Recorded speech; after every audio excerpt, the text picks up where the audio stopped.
The Events at Black Tor by Roy Clarke.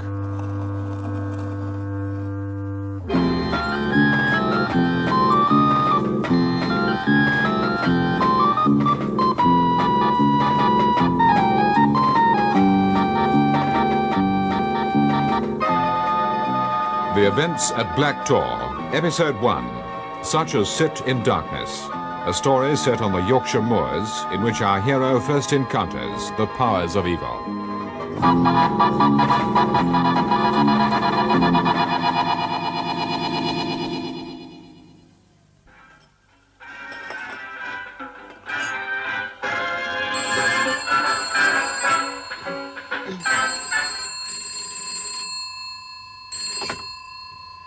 Police house, Scarp End?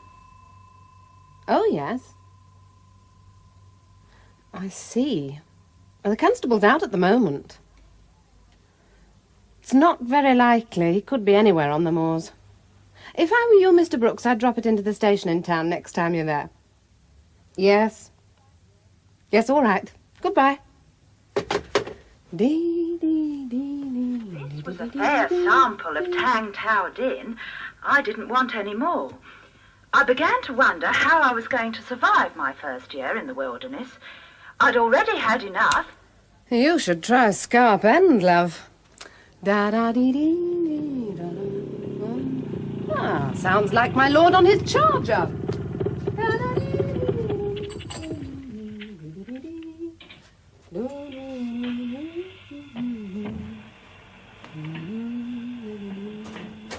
Oh, I'd soon have enough of this blasted fresh air. Oh, what the hell is it? Well, don't wreck the place. Tell me what it is you're looking for, and I'll tell you where it is. Don't tell me how to find things. I've been on a CID course. Have you seen the cream? I think my lips are getting chapped.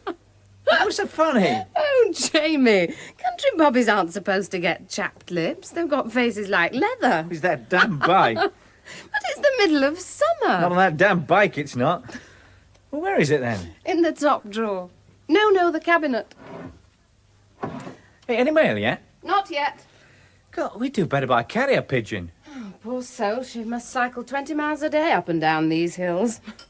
I bet she's not got chapped lips, though. All right, smarty. Wayne, listen. I know what I had to tell you. You'll never believe it. I didn't at first, and I saw it. I mean, I've always thought it was a bit medieval around these parts. I mean, you know, you walk up this door and you leave the 20th century behind. Well, I was on the Clayton Road, right on the moor top, on my way home.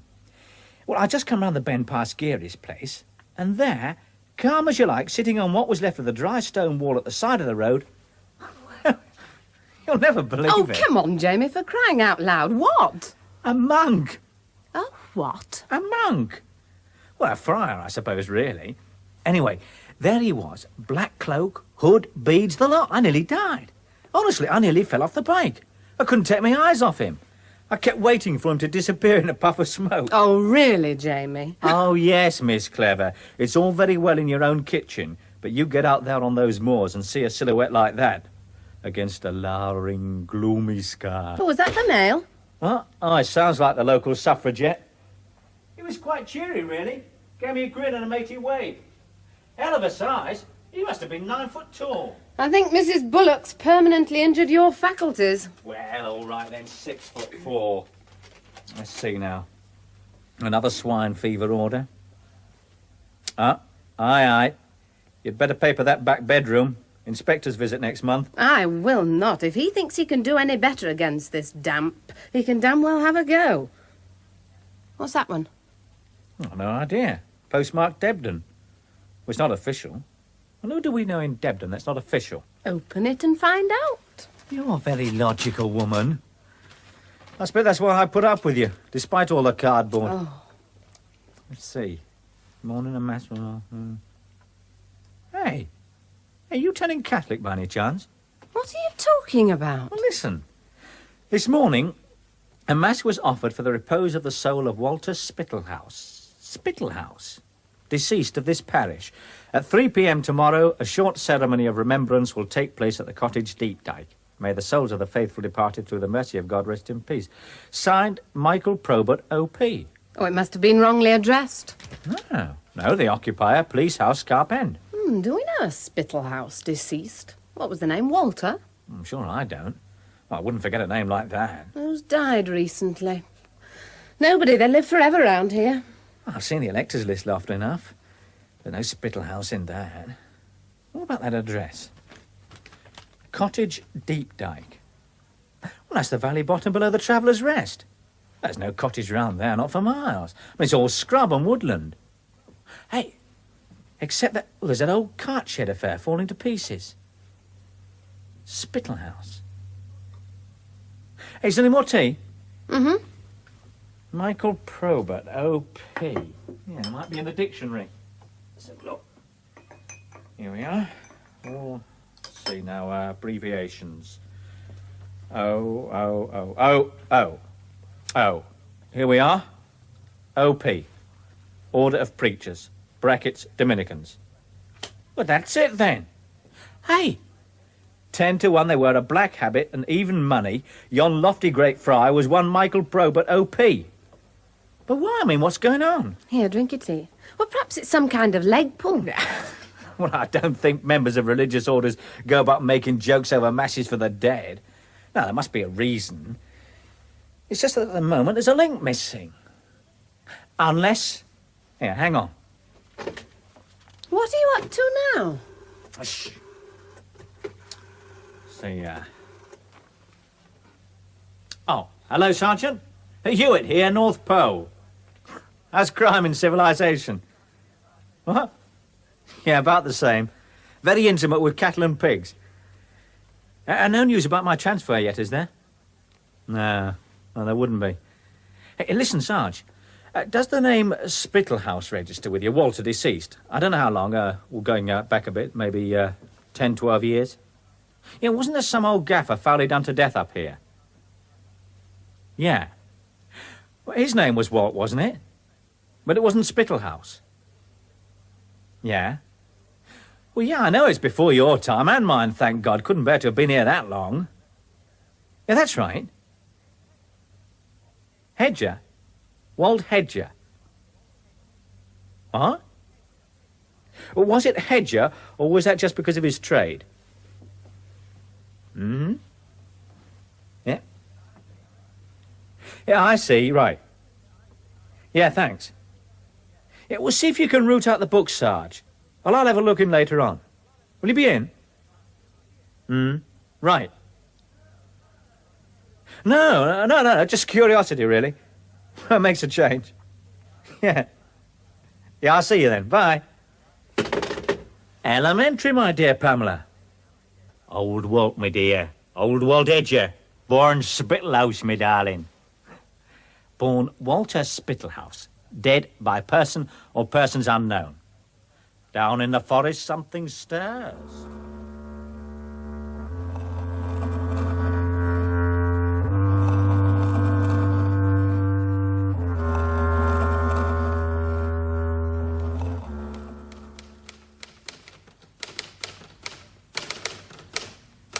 Oh, well, I wish I had your touch with this damn thing. It wasn't my idea posting you to that outside beat. You can stop your flannel, Sarge. I'm not going to type it for you. You know, it's making an hard man of you, Jamie, them Moors. Yeah, so despite these first reports, there was really never any mystery about the old man's murder. Not according to Harry Bassett. Not for long, anyway. Well, he was identified pretty quick, considering his head was missing. Oh, nothing to it. I mean, he'd been inside a few times, poaching, vagrancy. His dabs were on file. The theory was he didn't take the head to prevent identification, more likely to hide the mode of death. It's a bit determined, you know, carving the poor devil's head off. Well, not if you thought the wound in it was bound to point to who did it, like being shot in the head at close range from another poacher's gun. Messy wound, but one that would tell quite a story. Type of gun, size of shot. Could have narrowed things down a bit too close for comfort. Harry says they were pretty certain who'd done it. I mean, why kill an old recluse like that? Who'd want to, except another poacher in the heat of an argument about snares or a ferret or more likely still, rights to a piece of ground? No. John Woolley Sanderson was strongly fancied. Rabbit Sanderson. He's still up your way. Still up to his old tricks, they tell me. Poaching, I mean, not murder. That Wasn't really in his line. Yeah, I've seen him, little fella. He looks just like that terrier of his. Oh, that's him. Apparently they gave him a right going over, but he wouldn't budge. Wouldn't say a word. He got no alibi, of course. At that time of night, he'd be out poaching. He'd been known to fall wrong of old Walt odd times before. Anyway, he wouldn't cuffs, and there was no evidence. And they never found the head? No. Not surprising, I mean, not out there. You see, it was almost open and shut. Except they couldn't quite shut it. Oh. Yeah, I don't look so disappointed. It's passed the money for you nicely. And it's brought you down here just in time to give me an hand with this clerical. Well, you've not left much mystery in that. I wonder why this bloke's raking it up again. Would the old man be Catholic, do you think? No, I shouldn't have thought so, not round here. I suppose he must have been, else why is this friar of yours offering masses for him? Yeah, I suppose so. Oh, well, so much for the busman's holiday. Ah, come on, then. Move over. Well, what are you copying up, then? This? Aye. Hey, you're a messy paper man.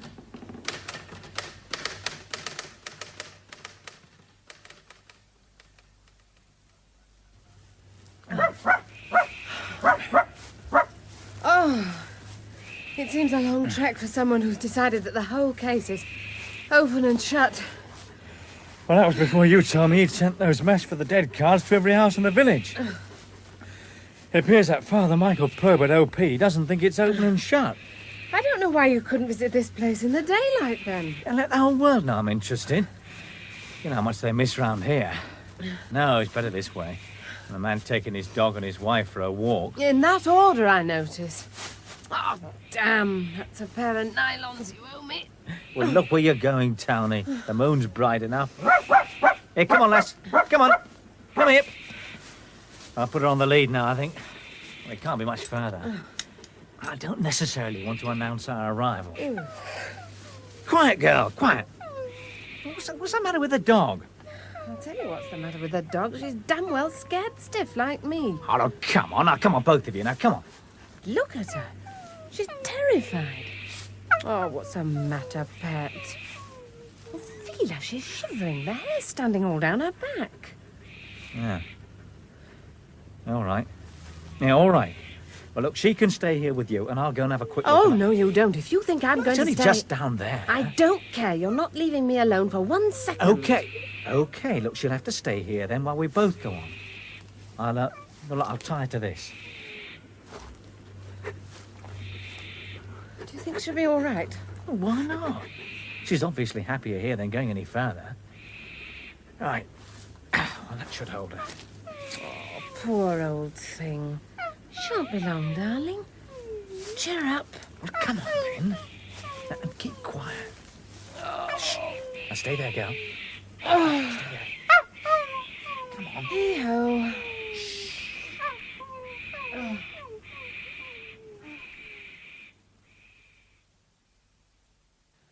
do hope she's settled down. Oh, she'll be all right. Hey, look. Look down there. Look, you can just make out the roof, what's left of it. And the chimney, see? I think so. Well, let's move across there. You'll see it better. Here, watch where you tread. It looks pretty quiet. Good. All right, you've seen it. Let's go. Well, hang on a minute. I mean, damn it all. Let's have a look inside. Oh, Lord.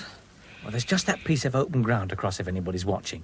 And look, I'll go first. Oh, Jamie. I'll make sure it's all quiet and then signal you. I'll wave a hanky, okay?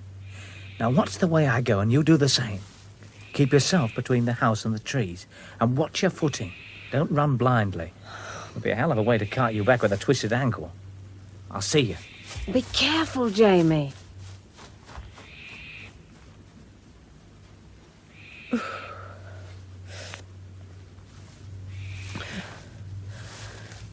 Oh, come on, Jamie. Best foot forward.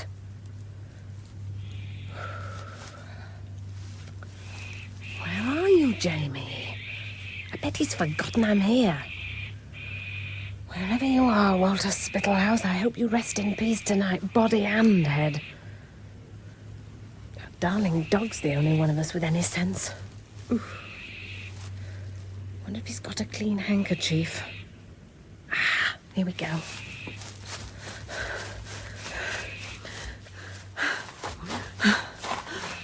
Good. Lovely. It's all clear. Come on. been inside? No, not yet. It seems all quiet. The door's partly open. We can easily get in. You sure there's no one in there? Of course not. Just shift this door a bit more. There. Oh, come on. Right. What was it? Oh, partridge, I think. They must use these beams. The roof's wide open there, look. Anyway, now we're certain it's all clear or the bird wouldn't have been here. Did he really used to live here? Well, apparently. It's a bit deteriorated now. Oh, I know, but even then... It reminds me of your sister's, sort of Scandinavian bear. You should have warned her about marrying that arty type. Oh, that's funny. She used to warn me about you. Hey, look, there's quite a view out here. That must be Black Tor. Where? The tallest peak. Looking very blunt and North Country in the moonlight. Because we don't normally see it at this angle. Is that a campfire or something? Yeah, looks like it. Tourists, maybe. It seems very big. I mean, it must be quite a way off. Yeah, still must be pretty nippy up there. At least it's warm enough down here. Well, we might as well have a rest for a few minutes. Jamie, we are not stopping here. Not for long, but I'd just like to hang around for a bit, see if anything turns I out. should have listened to my sister. She said policemen were absolutely unscrupulous. Now listen, Jamie. What's that? Jamie, that's Bess. Jamie, you've got to help her. Come on. Hang on, lass. We're coming. Hang on.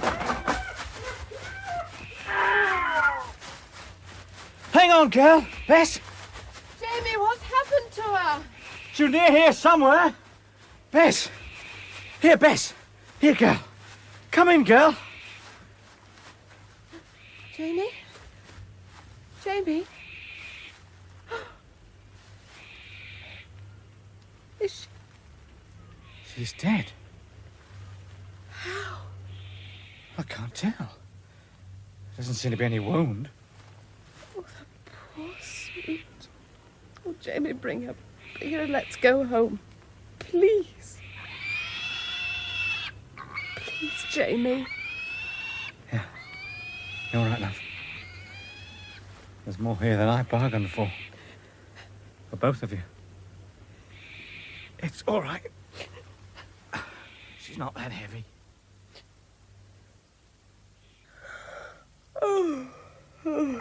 Did I sweeten it? I can't remember. You ought to go back to bed. You didn't get much sleep. Did you? I kept trying to figure it out. When are you going to... What, bury her? Well, not just yet. I rung the vet. I'd like him to have a look at her.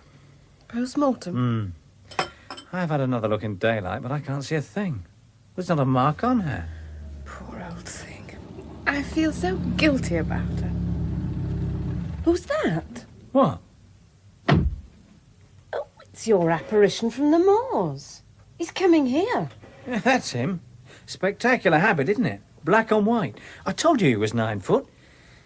I don't know how the hell he folds into a mini. Hey, fasten your tunic. Did you leave the office tidy? Relax, they finished with the Inquisition. Wonder if he's brought a few answers this time. Oh, go on. Don't keep him waiting. Constable Amos James Hewitt. Well, that's right, Father. Well, come in. You're only a slender shoot, Amos James. I expected the usual cumbersome dignity. I'm the modern image, Father. Yes, sit down. Thank you. A mixed blessing, then. But maybe you'll be older with the helmet. If not, the situation offers its advantages. I'll be able to play it like the Hollywood bit and give you the old my son treatment after every pearl of wisdom. Are you in the market for pearls of wisdom, Amos James? I'm in the market for information, Father. Now, the thing is, Amos James, what goes on under the helmet, under the tunic? Seat of the affections. What can I rely on? Well, we don't come with any guarantees, Father. They tell me some of you policemen can go a long way on simple peasant cunning. It isn't enough. They tell me in the old days some of you friars could manage with it quite well. You've been in bad company, Amos James, picking up tidbits like that. Will you have one of these? Oh, no, thanks. No, I've got a packet somewhere. Oh, come on. I'll cadge it back. You'll not get one up on a mendicant. Well, thanks. Did the dog die? Why, yes. Well, how did... I was there. I saw you carrying her afterwards. What were you doing there? Same as you, I imagine. An instinctive check. I was interested in seeing if my little announcement was working. Well, I wondered too. What did you see? Well, thanks largely to your flat feet, Constable, nothing. It wasn't your fault. Well, that's very charitable of you. Oh, think nothing of it. I'm in the trade. Anyway, our instincts were right. There was quite a lot happening. What exactly? Tell me first, where were you when the dog started to howl? In the cottage? Yeah. I thought as much. Then you owe that bitch a great deal, citizen. They were on their way there when she got wind of them. If they'd walked in on you, you'd have seen too much. I imagine she saved your life. Well, from what, Father? I mean, who were they? Some of your parishioners. Well, you probably know them all during the day. I don't, unfortunately. Neither does my informant. But he does know they murdered the old man's Spittle house. Well, don't worry, I'll arrange for you to meet him. I'm sorry, I'm not with it. I can't see why they would want to kill Pam and I, whoever they are. Oh, they didn't want to. It would have been most awkward. The last thing they seek is the limelight. But they would have had to if they felt you even suspected their activities. The dog gave them time to keep out of your way to avoid an embarrassing confrontation. Well, what were they doing? A ceremony of malice. Well, don't ask me why. Probably simply because they knew I intended to perform something clean there later.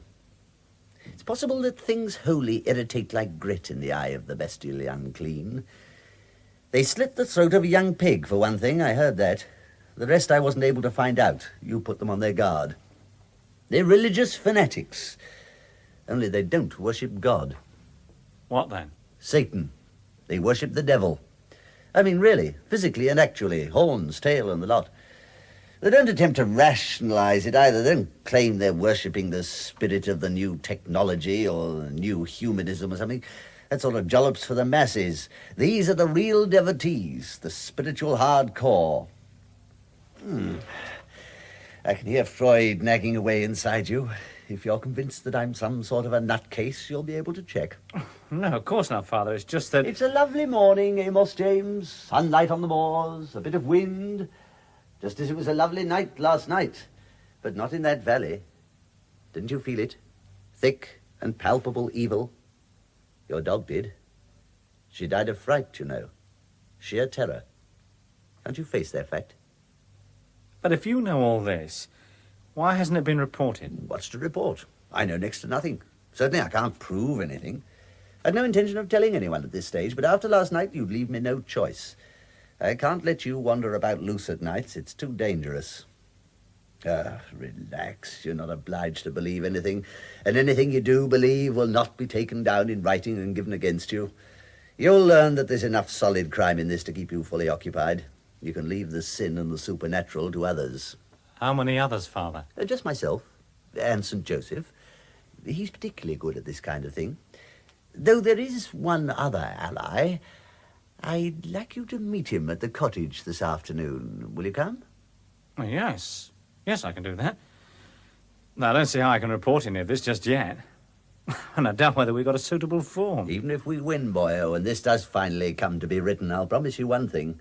You'll not need any forms for refreshing your memory. The trouble will be in forgetting it.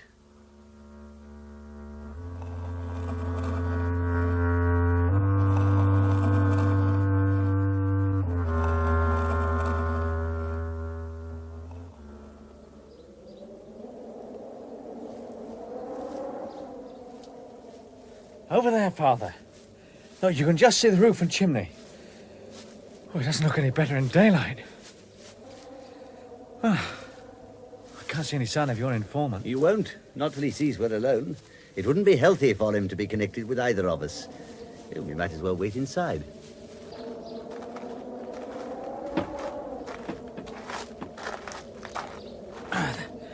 The door's not really functional. Anyone home? Well, he's not arrived yet, Father. He was maybe watching from outside somewhere. He's more at home out there. Give him time. Yeah. A cigarette, Father? Later. It's time I read my office. Oh, well, I'll have a look around. You needn't, you know. I don't lay on a bed of nails or anything. You can still smoke.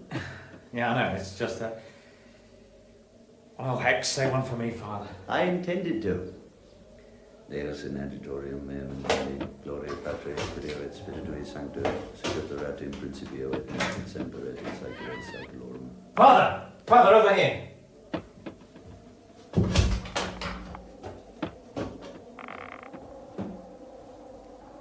My God. It's no way to die. Shouldn't we cut him down? It's too late for that, Father. No, I'd rather things were left just as they are for CID. You know who it is? Yes. It's the man you police think was the murderer. Yeah. Yeah, that's right, Father. Sanderson. Rabbit Sanderson. Couldn't live with it any longer. It looks like he did do it after all. That's what it's supposed to look like. What do you mean? I mean, they did more than just kill the pig last night. There was a more startling climax to the ceremony. This. Don't you understand? This is my informant. This is the man I brought you here to meet. That was episode 1 of The Events at Black Tor by Roy Clarke.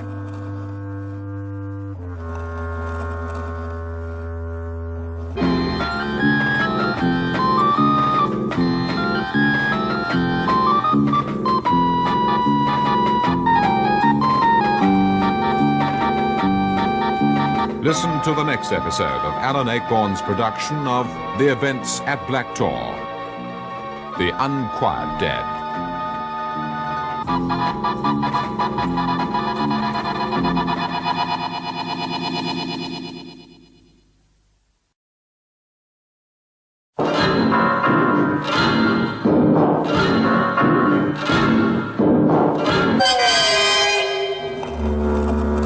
The Events at Black Tor by Roy Clarke.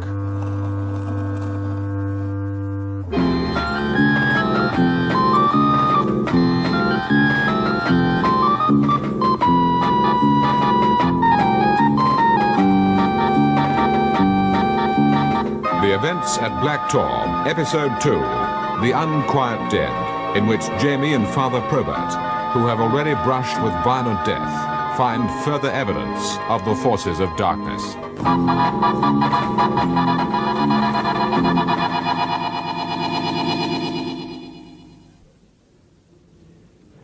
The jury's soon made its mind up. I can't see why not. Well, maybe so. Have you decided on your verdict? We have, sir. Would you tell the court what it is? We find the deceased, John Willis Anderson, took his own life whilst the balance of his mind was disturbed. The court will record that verdict. Thank you. You are discharged.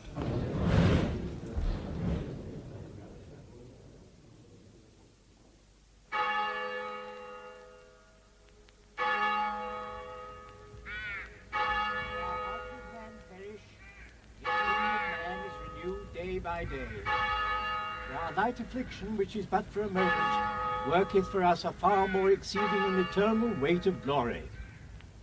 While we look not at the things which are seen, but at the things which are not seen. For the things which are seen are temporary, but the things which are not seen are eternal. I somehow expected Fr Probert to be taking the service. Well, Rabbit wasn't a Catholic, apparently. So it'll be one of his demarcation disputes. I wonder why he became involved then. Association of ideas, I expect. Our own Vicar's a bit too rural England for the psychic phenomena. There aren't many here. Oh, I expected more. He wasn't exactly local boy makes good, but he must have had lots of cronies.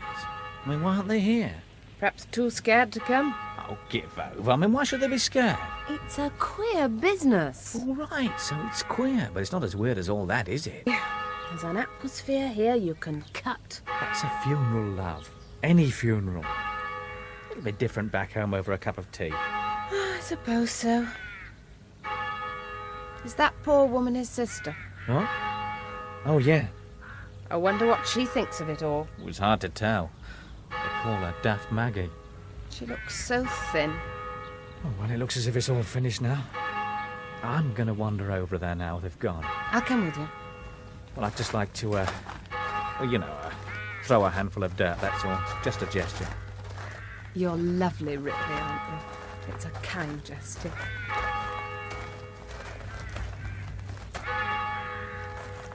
He'll not like the lack of space, will he? Not much room for a poacher.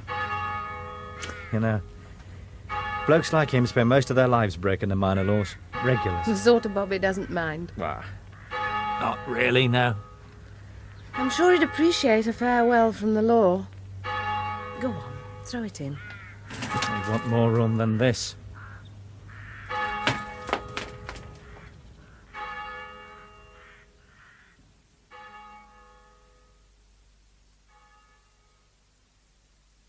You see? I told you you'd feel better. Yes, I do. Of course you do. You can't go all extrasensory perceptual in a police house. It's against nature. And probably against police regulations too, come to think of it. Conduct prejudicial to good order and police discipline. Do you want another cup? No, next time I had a ride outside. I've still got a beat to patrol. I'll have the natives going berserk, brewing their own ale and nicking each other's sheep. Maybe that's why they weren't at the funeral. They're careering up and down the hills in some wild, sensual frenzy. Oh, yes. I can just see that round here. Madly gay they are round here. I can't even remember a smile. Will you be long? Oh, a couple of hours. We'll hope to have a ride as far as Craddock's Edge. I mean, somebody's got to tell them Queen Victoria's dead. Oh. And Police House Scarpend. Oh, hello, Sarge. What, tomorrow? Well, I wasn't, but I will. Afternoon? Yeah. Yeah, of course I don't mind. It'll get me off the prairie for a bit. As long as you don't mind sheep dung all over your office liner. Yeah. Yeah, OK. Yeah, will do. Bye. What was that? Oh, he's got to go into DHQ tomorrow. Wants me to cover for him at the station for a couple of hours. Oh, you are an up-and-coming, bright young thing. It'll be a change. Hey, look, I'll have to go. Well, that's not a police bike. It's Fr Probert. Oh, Lord. That medieval rig out on a motorbike. I don't know what he's like on the collections, but he can certainly beg the transport. He's coming in. Enormous, isn't he? You know, I sometimes feel a bit conspicuous in this outfit, but compared to him, I'm CID. Well, don't just stand there. Help me clear away. Put these over there. Come on, move. You know, he's trouble, is this bloke. With the best intentions in the world, he's trouble. Hello, Father. Hello, lass. Is that policeman of yours at home? Come in. Yes, he's in. He's through here, Father. James is in here. Good day, Master James. Ah, Father. If it's me that's making you fidget, you can pack it in. There's nothing up these voluminous sleeves. Oh, sorry, Father. Well, sit down. Will you have some tea? Yes, I will. Good. I shan't be a minute. It's made. You were at the funeral? Yeah. Yeah, there weren't many there. No, there wouldn't be. Well, I thought you might have been there. About the time they were burying him, I was saying a mass for him. That makes me a well-wisher, if not exactly a fully paid-up member, no? Yeah, I suppose it does. Did you wonder why there was nobody there? I did. Ah, good. The sugars are there, Father. Thank you, lass. If Rabbit wasn't a Catholic, how did you become involved, Father? When I was a lad, my family used to holiday not far from here. We did odd jobs for my father. He taught me how to snare. After I took my vows, of course, we lost touch. I'd nearly forgotten him. He traced me through my family, and he came to see me. And that wasn't easy for him. Expert as he was round here, the rest of the world was a bit overpowering for him. He couldn't read or write, of course, and you can imagine it took a bit of determination. Well, he found me. He had a drink and a bite to eat, the usual embarrassed reminiscences, and then suddenly he was telling me this incredible story. I didn't have to prompt him. I sat there and it poured out like lancing a saw. His old accent got thicker and thicker, and his stained old teeth kept reappearing, and I've never doubted his sincerity for a minute. Nor did I suspect his sanity. So what could I do but believe him? And you still do? Yes, I do. How much did Rabbit tell you? I mean, what exactly did he know? He knew that there was a group operating in this area and performing hellish ceremonies. A few he'd seen himself, others he'd heard of. He knew why old Walt had been murdered, and he knew why they'd taken the head. He didn't know who they were? No. It's very little, really, isn't it? Until you realise that the great big fact is to know about them at all. This is the thing they can't tolerate. They depend so much on secrecy. Rumours they might welcome as providing the right climate of fear, but definite, concrete knowledge of their activities they can't permit outside the group. Can I read you this? One of the indictments against Susan Barker was that she feloniously did take up a skull out of a certain grave in the burying ground of the parish church aforesaid, being part of the body of a certain deceased man lately buried there, with intent to use the said skull in certain evil and devilish arts. When was that? 1616. You see, you've had a supernatural problem round here for some time. Well, that's going back a bit, isn't it? I mean, they all believed it then. The problem of doubt? Then listen to this. A peasant drawing water from a well was horrified to find a recently severed arm. When the authorities drained the well, they discovered a number of mutilated human remains. An investigation proved that several graves in a nearby cemetery had been disturbed.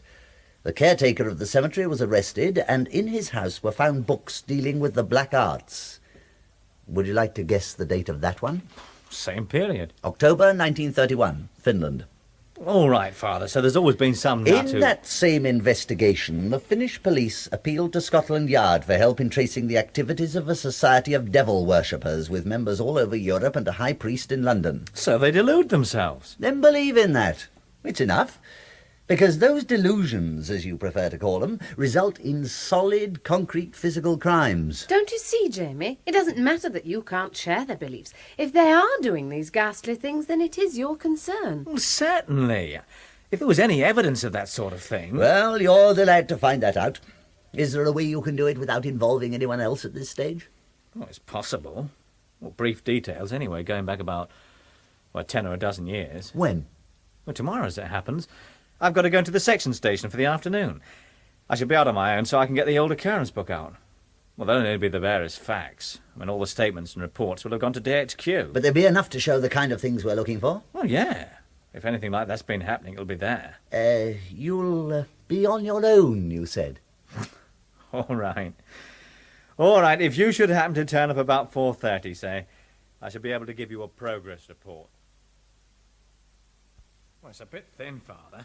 Just the one in all that time and not a thing for years now. There should have been more. Bear in mind they're not seeking to advertise, but there should be more. They need certain bits and pieces for their ceremonies.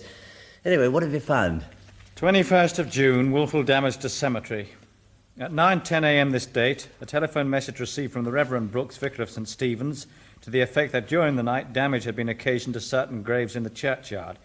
Headstone had been toppled, ornaments removed and recent graves levelled. PC 412 Riddler and PS 390 Waters to the scene. Apparently no one was ever convicted. What about the two officers? Riddler's retired, Waters posted. That's handy. What about the vicar? Oh, he's still here, part of the landscape. Well, we better find out what he remembers. Are you sure it's worth it? I mean, it could be an ordinary case of vandalism. That's what it was supposed to look like, to distract attention. From what? Those levelled graves. I'll bet you they were more than levelled. I must confess I don't quite understand your interest. I could recount it equally well in the vicarage. Are you certain you don't care for a whisky, Father? Thank you, no. I'm afraid I don't keep any beer. My tastes don't run in that direction. I've always been a quality rather than a quantity man. The essence of the spirit rather than the outward manifestation. An almost unassailable moral standpoint. Yes, it's rather a fundamental of mine. It enables me, for instance, to feel not one whit less clerical for this collar and tie than does your own rather more conspicuous attire. An impeccable tie, naturally. Even exclusive. Or would you insist that our duties are only to the masses? Now, this was the place, I think. Of course, the graves were new then. They all look very similar now. But it was these, I'm sure. Was more than one? Oh, yes, yes. It looked like a circus had been through. Do you ride, by the way, Father? Yes, as a matter of fact. Oh, I see, really. Oh, that's splendid. A wonderful relaxation, I find. I keep a pair. It's just the place around here, of course. What's your mount, Father? A BSA 500cc. Yes. I thought you weren't the type. What exactly can I do for you, gentlemen? A little information, Vicar. Inform a Catholic. Very exhilarating. Tell us what you remember about it. I remember no one was ever caught, Constable. An event all too typical of our enlightened modern climates. Young louts going about unpunished. Did you have any reason to suspect it might be youth's vicar? Who else? I suppose one would be expected to applaud them for having the imagination to graduate from cinema seats.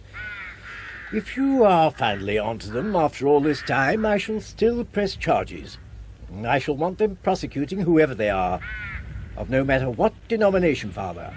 So if you've come here to plead a case... What did they do? They raised havoc in my churchyard. Sheer hooliganism. Considerable damage. The really appalling thing, I remember, was the total lack of any regard for the solemnities of the place. They levelled some graves, didn't they? Kicked them flat, deliberately trampled them. It was like a building site. Soil all over the place. Was it all topsoil? That's a peculiar question. It's important. Well, you've no right to expect me to remember a detail like that after all this time, but I do.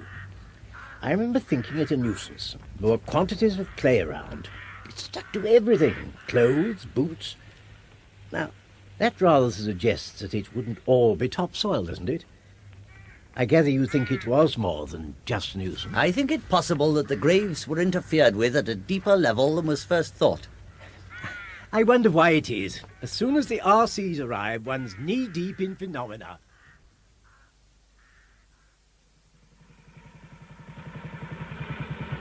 I still don't see what makes you so sure. The date, Jamie, 21st of June. The following night is a big one in their calendar. The night of the Spring Festival. It calls for something special. I'd stake my life one of those graves is empty. It's still no good asking for an exhumation order. You've no real evidence. I agree. Besides, we're not sure exactly which grave. What now, then? So, you're with me. Welcome aboard, Jamie. It's up to you for a while now. A matter of finding their trail. Well, back to square one, then. I'd like to retrace Rabbit's movements on the night he died. It's still unofficial, mind. Absolutely no grounds for taking up police time. Now, don't spoil it. You're sounding like a Protestant again. It's all yours. You're the expert at this stage. Now, where do we start? Rabbit's sister, tomorrow night. I've got to return some of his effects anyway. Tomorrow, then.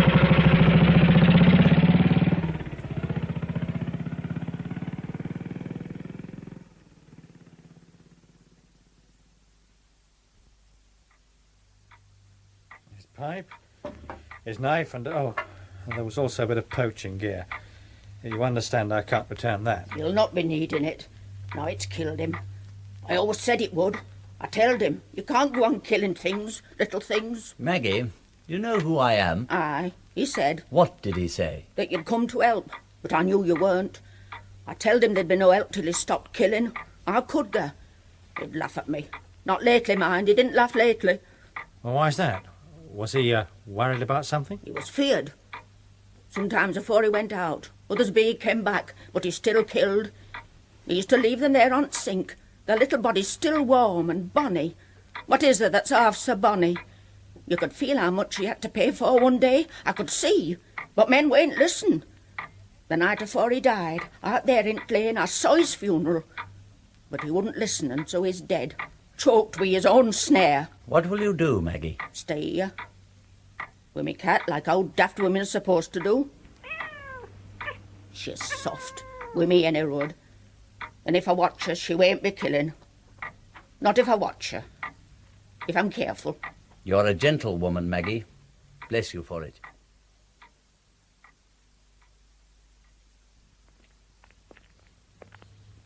Funny ideas. That's the problem of pain she's wrestling with, Jamie. At a level of involvement quite as deep as a theologian's. She'd seen the fear in him, obviously. She'd seen all sorts. What was it? On the night afore he died, I saw his funeral. Yes, that was strange. She didn't appear to be given to visions. Well, at least she settled one thing. We know Rabbit never reached home after he left the grave. So somehow they got in between the pub and here. But how? He must have been on his guard. Anything suspicious and he'd have disappeared. He could move like a shadow. It would have to be this lane, if anywhere. They'd have to allow for some sort of struggle, however brief. It's the only safe spot between the cottage and the pub. They'd use a vehicle. Or would they?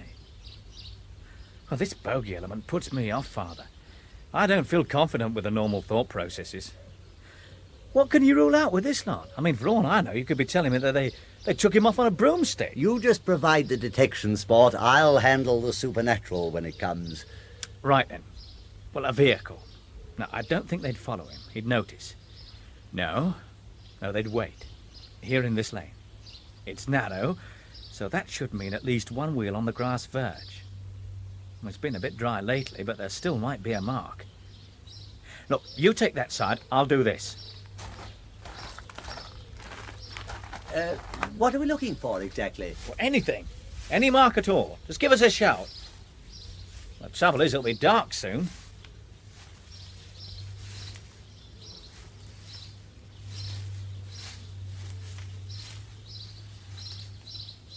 Jamie, come here.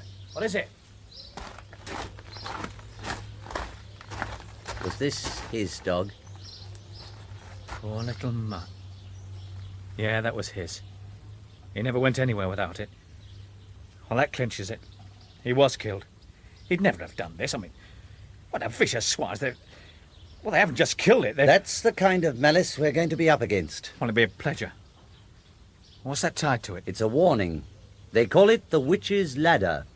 The knots on the rope represent the number of days left to the victim. It doesn't look much like a ladder in this case, since there's only one knot. A warning? To all who listen to the rumours and believe. They couldn't hang it round Rabbit's own neck, of course. That might have invited awkward questions at the inquest. So they hung it to his terrier and left it where it would be seen eventually by someone. And the warning's clear enough. The dog and his master both dead. Yeah, well, it must have been seen. I wonder why no one's reported it. To you? They wouldn't go near you, Jamie, not after this. Aye, they're a close lot anyway. You can't drag things out of them. I think the woman may have told us something. Oh, Maggie? Yes, more than we thought. I think she saw them the night he disappeared.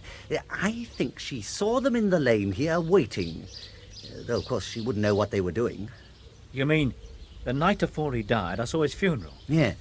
Yeah, but she said the night before he died. Now, did she? Or did she mean in her dialect, on the night he died before he died? What? They use that kind of construction round here. It's possible. And if it was that same night, whatever she saw here in the lane was probably them. I still don't see Now, what... She saw the vehicle. Now, the kind of vehicle that prompts us to say, look, there's a funeral. You think she saw a hearse? Why not? Anyway, we'll check. Well, it'd be a handy thing for him to have. Who's going to question what's in that sort of box? And if they didn't want to use a coffin, well, there's always the hidden compartment underneath where they shove the unceremonial stiffs. But you don't just hire one of those. I mean, well, not self-drive anyway. No. It would have to mean an undertaker with some funny habits. Well, we might as well begin locally. Who have you got? Funeral directors. Let's see, well, there's two. A co-op? Well, that's not really likely, is it? No, old-fashioned but hardly satanic. Who else? John Eddie Brown. He does a bit of everything, including thieving, we think. Now, he's much more likely. It fits, you know. It would explain, for instance, why there's been so few graves tampered with. You mean, who needs to dig? Why not just not bury him in the first place? God, this one's looking at all right. Count me in for my turn on watch. Well, you're going to lose some sleep, Father. I think it'll be his night journeys that will repay our interest. We're all going to lose sleep till this thing's over. Well, come on then. Look, we'll have another word with Maggie. If she can lend us a shovel, we can bury this dog. I daren't get too close. As long as we don't lose him. I must say you're well disguised. This rattletrap seems very unpolice-like. It's warmer than that damn bike. Thinks. Where's a rising young policeman going to get a shabby van like this? I have my contacts. Hey, look, he's turning right. There's not much out that way either. He's going somewhere, and with a coffin.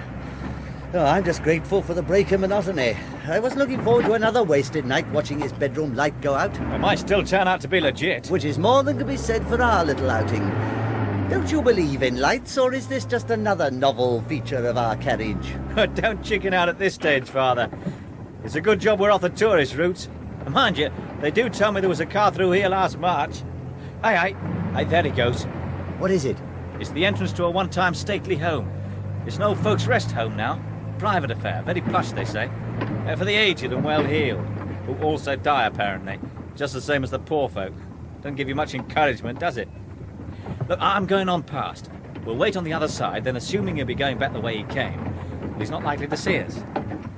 think we're wasting our time anyway.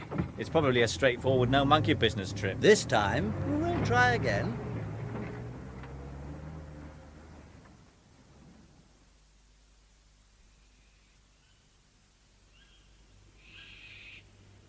He's a long time, isn't he? You see, there could be several things to do.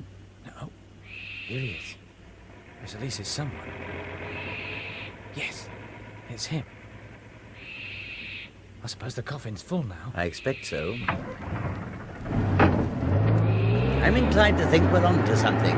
Now, he's alone. Now, he wouldn't be, would he, if his errand was routine? I mean, his burdens are always heavy. There must be someone who normally helps him, even on night calls. Hey, he's turning right. He's not going back home. Where's that lead to? Well, nowhere much. Well, there's a farmhouse come pub, the Traveller's Rest. Bit late for a pint. Well, the landlady's got a bit of a reputation.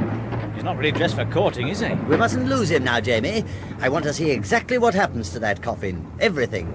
And push it as close as you dare. Right. It's not just oil that's burning. I'm beginning to detect a whiff of the fires of hell.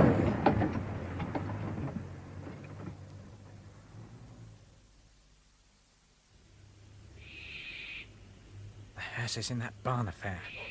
Come on here, boy. What's on the feed up dog of yours? Right. I'm going inside. Suppose he comes back. We'll hear him. Why do farmers never oil their hinges? Do you want me to risk a quick look with a torch? Yes, it's better than falling over everything. Just a touch now. Yes, that'll do. Careful, mind that petrol tin. At least the coffin's still in the hearse. Yes, but what's inside the coffin? But do you think they've... They were in here quite a while. They weren't carrying anything when they came out and went into the house. No, but there's more than one door to this place. Now, I want to look inside that coffin, Jamie. Or rather you than me. The Temple of the Holy Spirit, Jamie. Well, not in the films I've seen. Now, give me a hand with this door. Now, if you'll hold it, I'll get inside. I think you'll have to come on in, Jamie. Steady this lid. This is definitely beyond the call of duty. Right. Have you got it? There's only a finger hold. Yeah, all right. I'll raise it when I give the word. Just gently now. Right. Now I'm going to raise it my side. Do you want the torch? I daren't risk it again. No, I'll have to feel in. Oh, no. Oh, what is it? Pass me the lid to my side. Yeah. Right, I have it. Let go. What was it? What's wrong? Feel for yourself. Put your hand in and feel. It's empty. Yes, but what else? What? It's warm. It's still warm. That was episode 2 of The Events at Black Tor by Roy Clarke.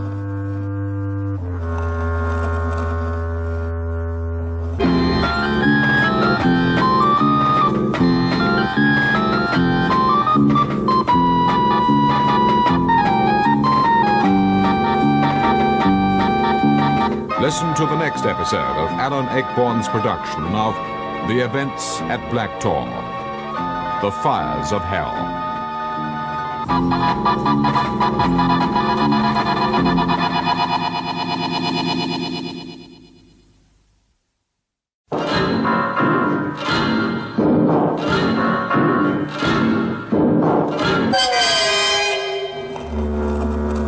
The Events at Black Tor by Roy Clarke.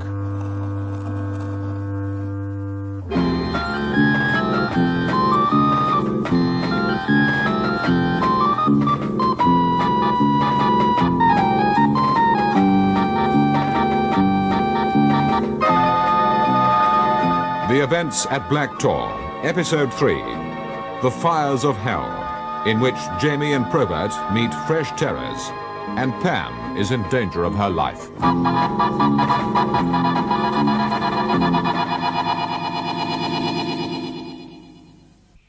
It's still warm. So whoever was in here was... Still alive, yes. I've never been much for muscular Christianity, but I'm sorely tempted towards roughing up this lot of beauties. You better get home, you'll be missed. All right. Who the hell do you think's going to miss me, then? Cue for exit, Brother James. The lead. Gently now. Right. Mind your great feet. Let's disappear. All right. We've got to close the door.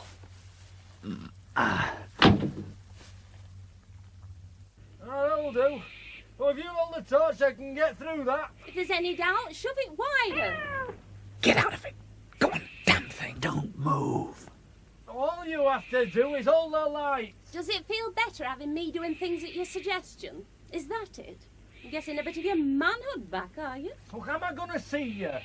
You know when. On your own, I mean. You know what I mean. I know what you mean, all right. You'll get your share. Turn and turn about. Don't be greedy. You've still got a lot to learn. Ah, here, Tib.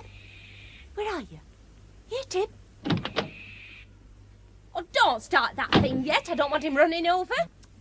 Oh, he's here somewhere. You stop waving the light about. Here, Tib. Oh, you're over there. Come on, prettykins. Where are you? Where did that drop from? Look at his fur. Oh, what's the matter, Tib? Oh, it's you. He doesn't like you. Ah, well, it's mutual, I'll tell you that much. Never mind, Tib. Show the light. The light. Hold your shirt on. And don't forget, tell Wallace I'll need more powder. You can pick it up from him at the funeral. Shall you come and fetch it? You bring it up. Same night, here, before somebody wakes up. You better not mess about. I'll bring it. Shall you be here on your own? Well, might be Jimmy Sharp. You'll have to see, won't you? You'll have to see.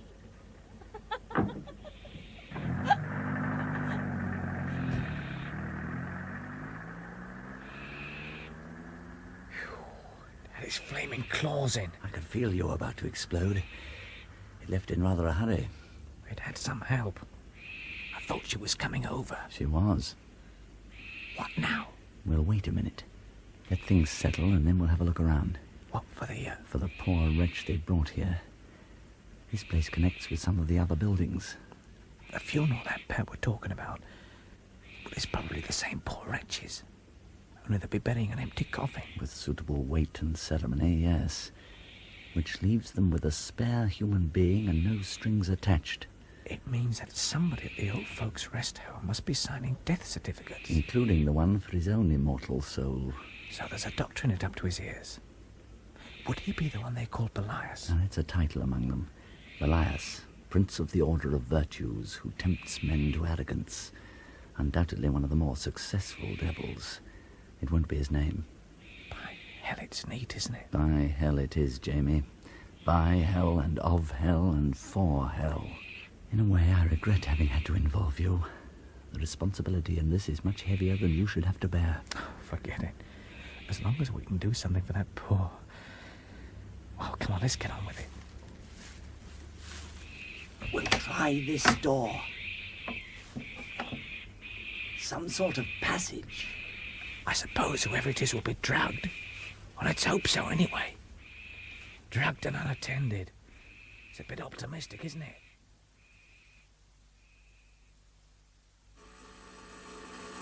Oh, now what?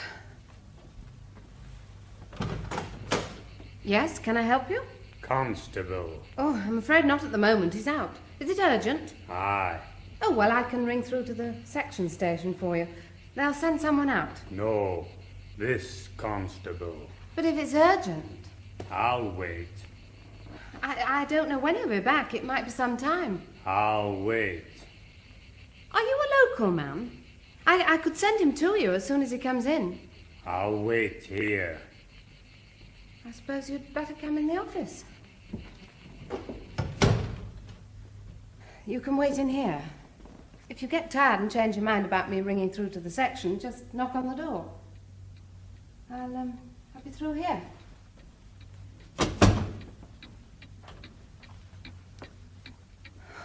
Come on, Jamie. Let's Let's hope he's changed his mind. Yes? It's cold. It can't be that bad. We're centrally heated. Oh, now look here, I've given you several alternatives. I suggest you give me your address and go home, and I'll... What are you doing? I'll wait in here. You can't come in here. This is private. I'm going to ring the section. Don't. I'll just sit here in this chair, out of your way. But this is... And you sit there, still. Nice and still. That way we're apart. But not if you get excited. If you get excited, then we won't be apart, will we?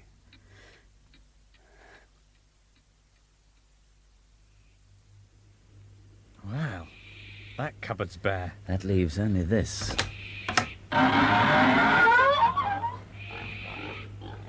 Sounds like a fold yard. Oh, it smells like one. Gently does it, then. We don't want a stampede. It could be quite a size. There'll be doors off this place, too. We're starting all over again. Oh, what's that? A cow or something. This place gets me. I don't know what to expect next. The beast from 50,000... It doesn't sound like any midget. I think we'd better risk another quick flash with your torch. Yeah. Okay. You ready? Go ahead. Jeepers! Some cow! God, it's like a ruddy buffalo. Journey's end, I'm afraid. We can't get past that without shattering them all in piece. Back up, Jamie. Ever so gently now. Phew. So whoever was in that coffin would be somewhere on the other side of that bull. Yes. It's not a bad way, you know, to prevent prying eyes. Tramps have been known to kip in barns. But no one's going to be nosing round there. What a place to wake up in, though. I hope whoever it is well drugged. Amen to that. We can't just leave them there. I know, but we have a couple of days, and so have they. These people won't be doing anything till after the funeral, at least. I'll tell you later why I'm so sure. In the meantime, the best service we can do for whoever it is to make a silent exit. And one more thing, Amos James. Don't be talking to me on the way back in the van. Whoever is in there needs all the rosaries they can get. Can't you give me a better description than that? No, I can't. He was so ordinary. I thought you said he gave you the creeps. Well, he did, but it was his manner, his total lack of expression. Well, what exactly did he do? He didn't really do anything. Oh, I know it sounds nothing like this, but imagine how I felt at the time. What really scared you? Everything about him. The way he could come and force his way in when you were out. The sense of threat, Jamie. Easy to imply without being specific. Aimed probably as much at you as at Mrs. Hewitt. He took a risk, though, didn't he? All right, he got away with it this time, but it was a risk. I mean, not real sensible. I mean, how did he know when to leave? Suppose he'd still been here when I got back. He wasn't, was he? How long before we arrived did he leave? Oh, just a few minutes. Coincidence, Jamie? There must have been somebody outside to give him a tip-off somehow. The real point, Jamie, is that we take the hint. 1, we don't leave Mrs. Hewitt alone again at night. And 2... Well, there are certain other precautions we can begin to take. I want you to let me indulge myself in a little ceremony in this house. Well, of course. Well, what kind? As far as you're concerned, its more spectacular side will be the Latin and the sprinkling with holy water. I think I'd like that, Jamie. Well, if you think it's necessary, Father. I do. Let me put it this way. Because of the hideous practices carried out in certain places, the concentration of evil becomes almost solid. And I'd feel happier if, in this house at least, we began to cleanse with the counter-energy of purification and prayer.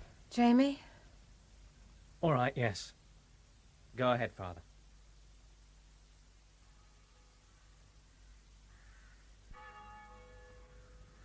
A good turnout from the rest home. It all looks very proper. That good vicar would be doing his well-bred nut if he knew he was performing over an empty box. I suppose the opulent-looking gent is the rest home director. Yeah. Hey, do you reckon he's Belias? Probably. Did your cleaning woman know what Mrs. Leslie is supposed to have died from? Old age, probably. Apparently they had Mrs. Leslie in a private room. It was well established that she was a dying woman. So no one's surprised by this funeral. Must even be finishing. Then we'd better withdraw. If they see us watching this, I'm afraid Mrs. Leslie soon would be dead, and this time for real. It's odd, isn't it? On a morning like this, yet in this quiet little English country churchyard, that foul charade's just been played out. There seems to be a mark of evil that it has no sense of the ludicrous.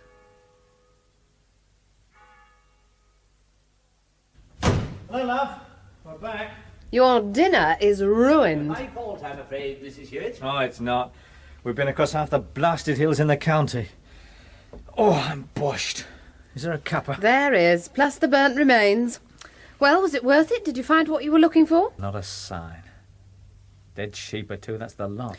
As far as you know, we've covered all the places that the locals seem to hold in bad odour. Yeah, as far as I know. I felt sure it'd be one of those. Unless... Unless what? Unless its reputation is so bad that they never speak about it at all. What about the fire we saw that night? What night? Well, the night poor Bess died. You know, in that awful cottage you dragged me to. Hey, that's right. I'd forgotten. We saw it from the window in the cottage. It was up the hill, Black Tor direction somewhere. Jimmy, have you got a map? Yeah, where's the Ordnance Survey? Well, it should be in here, but knowing your tidy habits... Ah, here it is. Ah, that's it.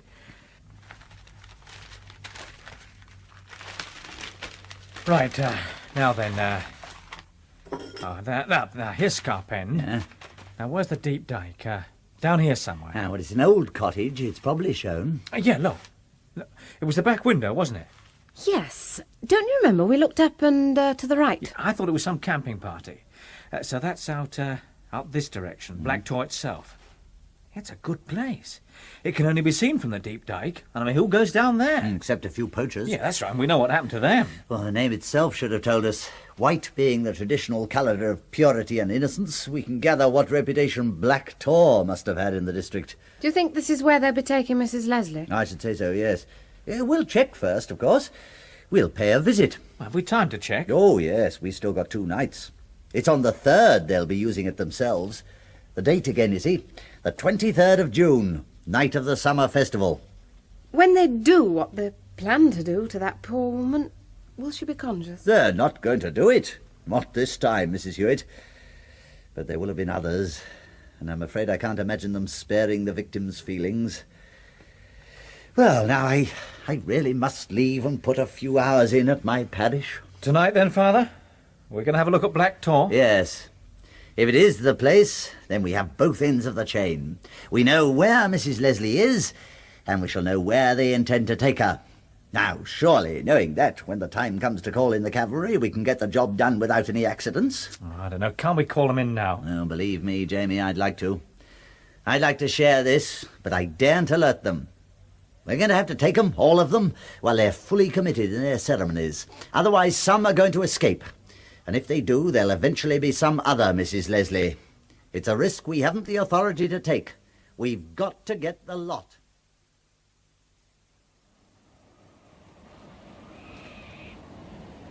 I thought we might just as well get our bearings from the cottage itself. That's wise, I think. It's a pretty wild country up there. We could wander about for a long time without the proper bearing. Do you think they might be performing tonight? There's no calendar reason. It's just possible. It depends on how committed they become to a regular ritual. Also, there might be something in the nature of a rehearsal for the festival. Their procedures are quite complicated. You're telling me. I've been reading. Seems hardly possible that people in this day and age behave like that. No, they're totally dedicated to evil. There are no limits. Oh, well, here's the cottage. Well, it seems quiet enough. All right. Let's go in. I feel better tonight knowing that that wife of yours is not going to be alone.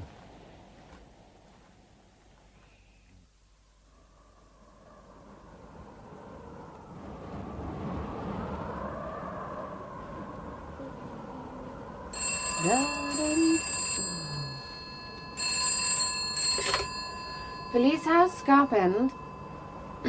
Speaking. Oh, hello, Madge. I'm just making some supper for us. What do you fancy?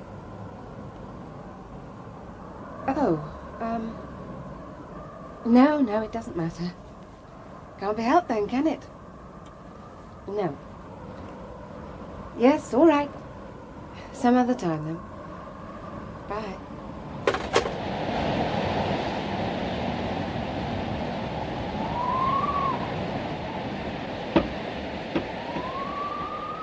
Talk about atmosphere. This is not exactly my favourite cottage. In view of its associations, that's not surprising. At least 2 men have been murdered near here. Now, you think from this window this angle is about right? Out to the best of my recollection, yes. Well, if we set this to that bearing, then it'll probably get us somewhere near. It's going to be a tough old pull. From this end, yes. I assume there must be some easier access, though. Some route where they can get quite near with a vehicle. Well, yeah, there will be, from the other side. Hey, look at this. Where? Up the hill. Flames. They're lighting a fire. That's strange. For a rehearsal, I thought they wouldn't. Well, we won't need the compass now. Looks like we're in luck. If we can get close enough, there might be some faces in that firelight that I can recognise. Are you ready? Ready. The enemy materialises. Our first close contact. Hold your horses, policeman. It's a long climb.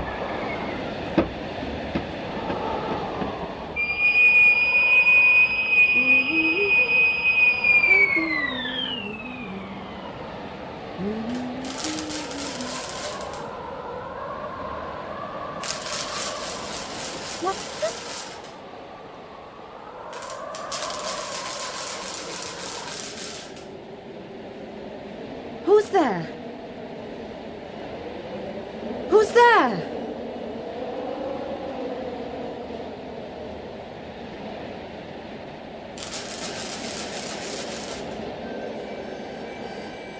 Big funny jokes.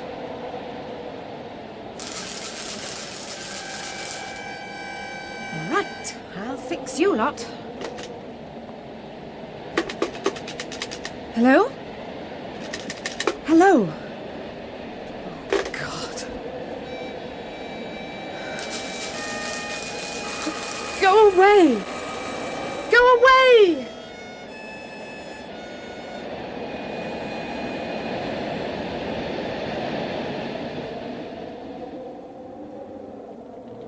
I haven't seen anyone around the fire yet. Have you? No. We ought to be able to see them from here. Unless they're all on the other side. No? No, not a sign. We might as well go in and have a closer look then. Must have finished. Jamie. All right, we'll do that, but first a warning. Back in the cottage, you felt the atmosphere, remember? Well, up here, round that fire, this place must be crawling with evil. You mustn't go in there with your mind unprepared, undefended. You must focus it now and keep it focused, whatever happens, on something strong enough and pure enough to support it. The cross is the strongest symbol. You understand me? Yeah, I think so. Yeah, all right. Hold fast to it, Jamie. Promise me. Yeah, all right. Good. Now, well, if you're ready then, come on. Now, if you find the idea slipping away from you, pray. Say the words distinctly and clearly. If I hadn't got your promise that you will, that you'll do as I say, I'd not dream of letting you put foot in this place. Believe me, Jamie, I'd send you bowling down this hill first. I believe you would. By the size of you, you'd probably be able to do it. Okay, you're the doctor. Anything you say. Come on, then. Can you feel the heat of hell, lad? Because that's what it is. Are those stones the ones we're looking for? Yes. And over there. Look. Their altar. Can't tell whether these are stains or shadows. Oh, this fire's hot. Strange colours, too. The shapes. What's that? The shapes in the fire. Turn away. Turn your back on it. Don't look. What? Oh, no. No, all right. I'm all right. The altar. There could be stains, look. Can't tell in this flickering light.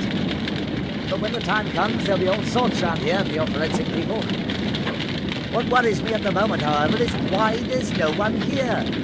Why have they left a fire like this? It'll burn for an hour yet. Maybe more. This is interesting. The shape of these stones. Too much smoke. Even in the flames. They make a pentagon. Too thick. Dancing. They've made attempts to conjure up their filthy deities. No. No. Oh, God!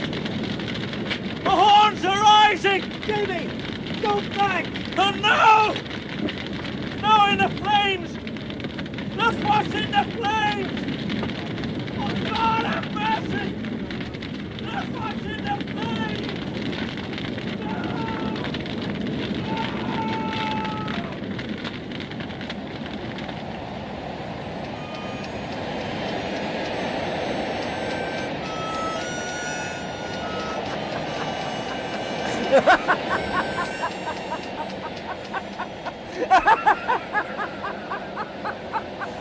Jamie, come home. Please come home.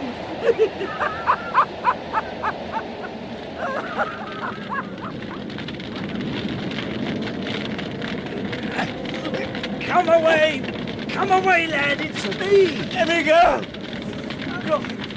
Let me go! I'm sorry, lad, but if it's the only way...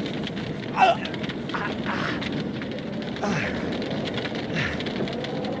bless you, boy. Now, come on. Let's get you to some cleaner air.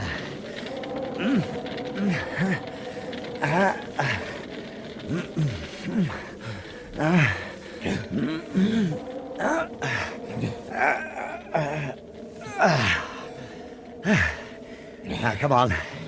Breathe now. Deep. Come on. Now, can you stand? No? All right. Flop down here. I'm going mad, Father. I saw the devil. Breathe. Breathe deep. You're not mad, nor are you going to be. Now, what did it look like? Don't ask me. I can't bear to remember. Well, listen. Answer me this. You've been reading. Now, were there any illustrations in the books? Pictures of devils? Yes. It was like one of them, wasn't it? Yes. I never thought when I looked at those books that such things could really... Relax, Jamie. We've been had, don't you see? You already had the picture in your mind. You brought it with you. That's what you were looking at, your own imagination. Oh, excited, yes. Stimulated to excess, but nevertheless feeding on what was already there. They've been a jump ahead of us tonight, Jamie. I don't know how, but they were expecting us. That fire was an invitation. A loaded invitation. They were salted with something. You remember the colours? There was a smell. I thought maybe it was a kind of incense. But it wasn't. It was a drug. But what kind? Who knows? But remember, they've a tradition of expertise in strange mixtures. And we think Wallace is a medical man. Well, that gives them all the old secret skills with herbs, plus the products of modern drug houses. So real. And damn dangerous. Do you know you were walking into that fire? I had an idea it was the only way I could be rid of it. That's all I wanted, to be rid of it. There are reports of several suicides following the taking of the drug LSD. Oh, that in the fire might have been something similar. It plays on the imagination, overexcites it, creates its own temporary reality. Then, as in your case, that reality is so horrible as to be intolerable. Well, fortunately, things didn't get so far. What is still disturbing is the precise way in which we've been anticipated tonight. How could they? I can understand their knowing our activities in a general way, but how did they know we were out tonight? Why were they so sure that fire would attract us? They must have known that one of the things we'd been looking for is the site of their meetings. Yes, perhaps they've had one prepared for us every night. Unless... Who's sitting with Mrs. Hewitt? Madge. Madge Harris. Girl from the grocer's shop. They talk to each other in the shop. What did you tell her? Well, just that I'd be up. What? You don't think that... Can you run? Get your feet back in use, quick. You see, if they knew we would be out here, they'll know she's down there, not terribly well guarded. Come on!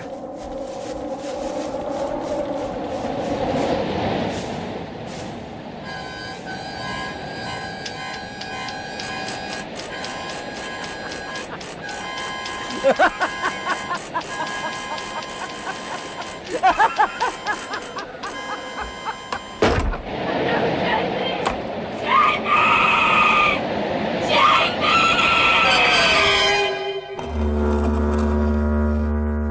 was episode 3 of The Events at Black Tor by Roy Clarke.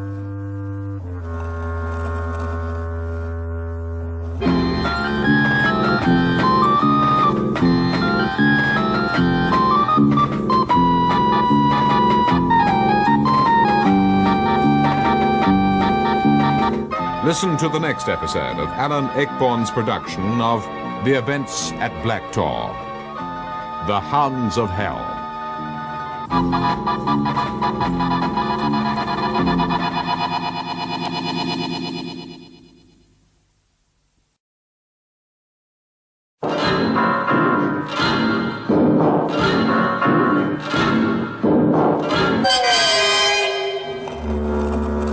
The Events at Black Tor by Roy Clarke.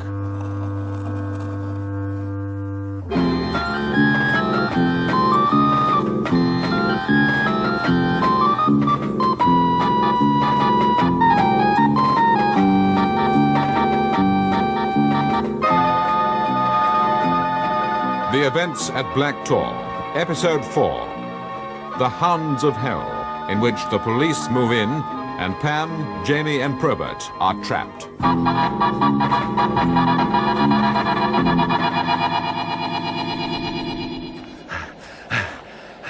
There's a light on anyway. I never realised how alone and lonely the house is. I think it might be best if we got off the road and moved quietly. I know you feel like rushing, but just in case. All right. I don't suppose a minute longer will matter. Hell, I hope not. Can we cut the angle here? Across the field? Yeah. There's no why, just a ditch. Come on.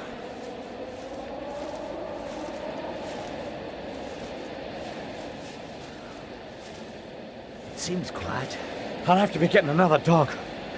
She ought to have a dog for when I'm out. We'll walk in natural, shall we? I mean, slow. No sense in making a fuss if she's all right. Agreed.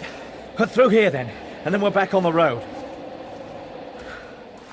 I shan't leave her again till this is all over. It's lunacy. Way out here like this. But the door's wide open.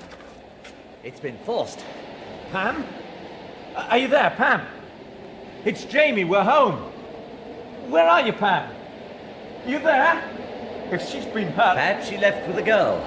Swing for her. Is she on the phone, the girl who was sitting in? She won't be upstairs with the door wide open. Are you there, Pam? Pam! The other girl, this Madge, was she on the phone? Oh, no, our old man keeps dogs that live miles from anywhere. Take 'em hours to get here. I was going to take him back on the bike. I'm going to ring the station. Yes, I think it's time. There's nothing here. It's dead. I must be mad. I mean, fancy leaving her. What am I going to do? Shh. Listen. Pam! Pam! Oh, Pam. Where have you been? What happened? The door's been... Give her a chance, Jamie. Are you scared us to death? The door's wide open. The phone's kaput. What's been going on? Have you had your supper? Well, of course we haven't. I'll get you some. You have tea or cocoa? Tea will be fine, Mrs. Hewitt. Gently, I think, Jamie. What is this? I mean, doesn't she know? What's going on? I'm not sure, but I think we're going to have to find out slowly. Pam, now listen, love. What happened tonight? If you want something warm, you'll have to wait. Pam, what about the door? It's been forced. There's some cold meat if you'll have a sandwich. Now, look, put those things down and listen to me. What are you doing? Don't worry about the tea, Mrs. Hewitt. I'll see to that. Now, love, look. Now, listen. What happened tonight? Now, tell me. What happened to your face, Jamie? Your face all smudged. You look funny. Tell me what happened to the door. You smell of fire. You were out when we got here. Where had you been? Outside. Walking. Where? In the lane. I was in the lane.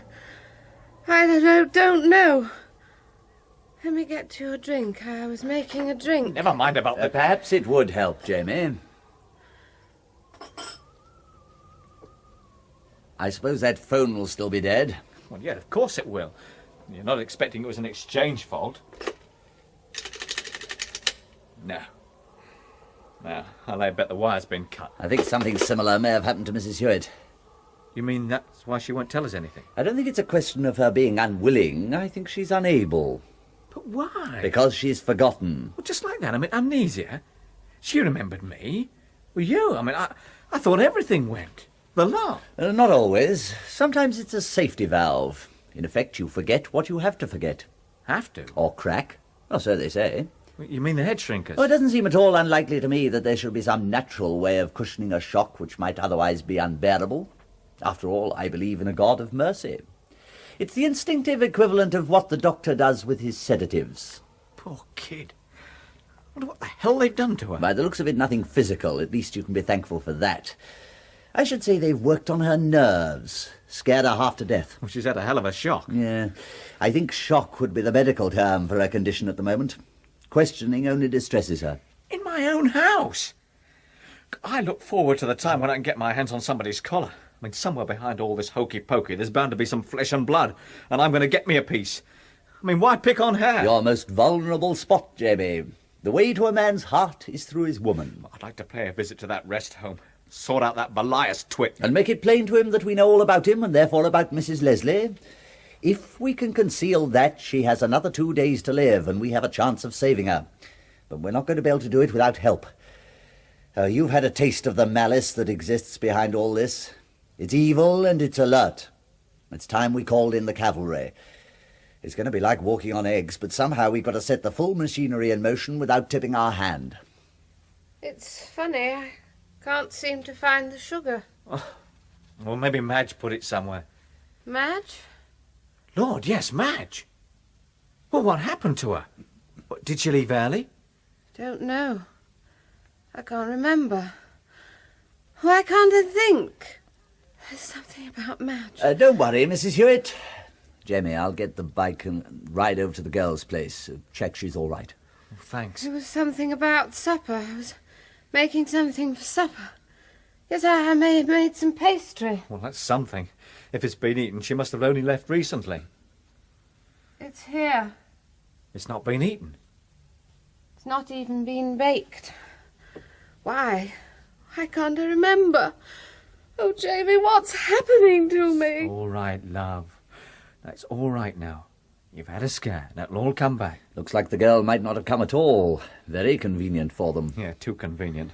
It'll be worth finding out what made her change her mind. I'll see her in the morning and hear what she has to say. Right. What are you going to do now? I'm going to take Pam to the section house. I better get the doctor to see her. No, I don't want a doctor. That might be wise, providing you can invent a suitable reason for her being like this. Well, you don't think that Can we afford to take any chances? God, no. No, you're right. If she can sleep, it'll be all right. If not, you'll have to risk it. Make something up. Or say nothing. Well, I'll be glad when I've told the sergeant and get some of the weight off. Will he believe it? Well, he will if you're in attendance.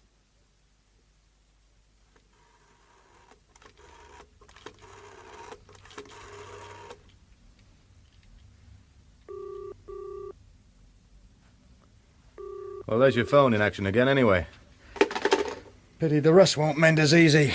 I'm just thankful you believed it. In the shade of that muscular great monk, what else? Well, I hope they're listening to him at DHQ. They must be. He's been there all morning. I thought when I saw you coming back so quickly that they'd laughed it off. Oh, I got tossed out early. Well, you know the force. Secrets only for the chief superintendent and above. Well, he can't be telling him anything we haven't already told you. No, but you know how it is. Well, it's bad for their image, you know, mixing with sergeants and things. So report back to your section, Sergeant. We'll take it from here. I hope they take it easy, that's all. Yeah. That poor old dear on ice up at the pub. Well, they've got the message, you'll see. I know it's hard to believe, but they can walk softly when needs must.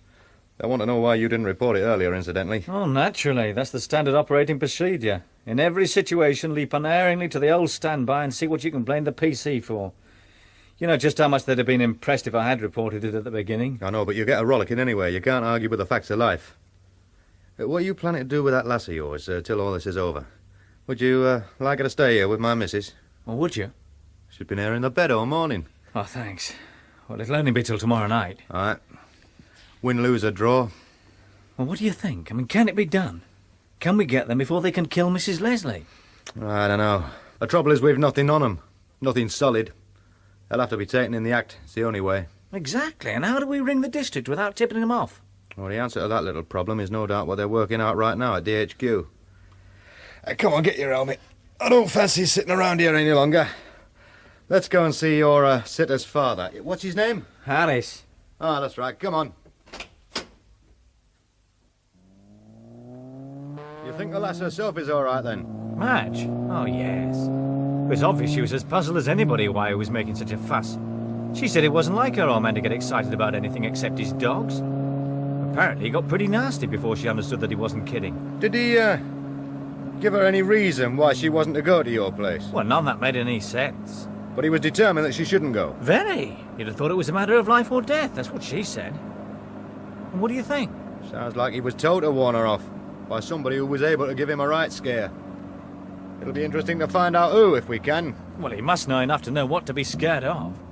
He's the best lead we've had. I mean, hell, it's like old times. It's the only normal bit of police work I've been on since all this started. The only thing that worries me is should we be following it out? I thought about that. Well, they'll learn about it. Very likely. But it still won't give away what we know. It would be a sight more suspicious on our part if we didn't follow it up. Now, that really would get them thinking. No, they'll be expecting us to go as far as this. What worries me is why are we suddenly being presented with this solid, clear-cut lead?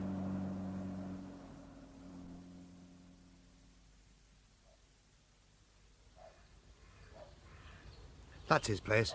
Through the gate behind the trees. Oh, he likes his seclusion, doesn't he? Oh, he has too. Breeds and trains these dogs. I don't suppose it'd go down well with neighbours. Yeah, and watch how you go, incidentally. He's got some as big as ponies. Oh, that doesn't sound much like a pony. That's the one he keeps for feeding to the big uns. Damn quiet. Why aren't the big dogs barking? Where are the kennels, then? Round the back of the house. We'll go there in a minute. Oh, I've got a feeling something's happened to that solid, clear-cut lead you were on about. Look, you're jumping to conclusions. I've told you before. That's for civvies. He might be in there yet, in a carsy or something. You want to bet? That's rather peculiar. It doesn't feel right. Oh, give over. What are you, a clairvoyant? Take it one step at a time, without the atmosphere bit. I do so admire your professional calm, Sergeant. Come off it. It smells, you said so yourself. I mean, why aren't the big dogs barking? There ought to be a hell of a fuss. I can't see anyone in this room. Only the dog. Try the other window. No, nothing in here. I'm going to have a look around. Hang on. I'm coming. You try the kennels. I'll check round here.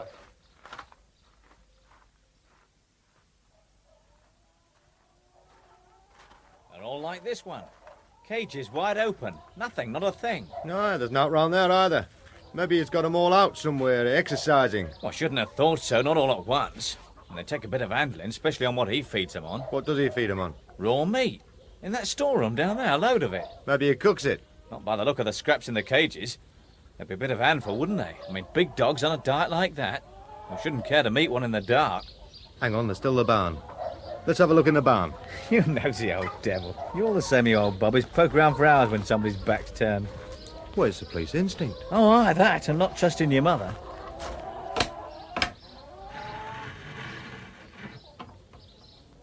Oh, dark, isn't it? Well, there might be another door down that end. Now, if we can open that, it'll let a bit of light in. Well, I suppose a bit ripe in here. What the hell was that? Stand where you are, and don't move. I can't see it. Now draw your stuff. Slow, and for God's sake, don't startle it. Now edge away to your left. Away from the door. Now give it room to get through. The damn thing won't move. I was hoping he'd buzz off when he saw the way clear. We'll have to give him a chauffeur. Play it cool, Sergeant. A sudden noise, maybe. Listen, Jamie. When I give you the word, explode. All the racket you can make. Right. Me too, now both together. Yeah, hey, listen, cover your face, okay? Yeah, okay. Right, when I shout then, yell and jump about. No!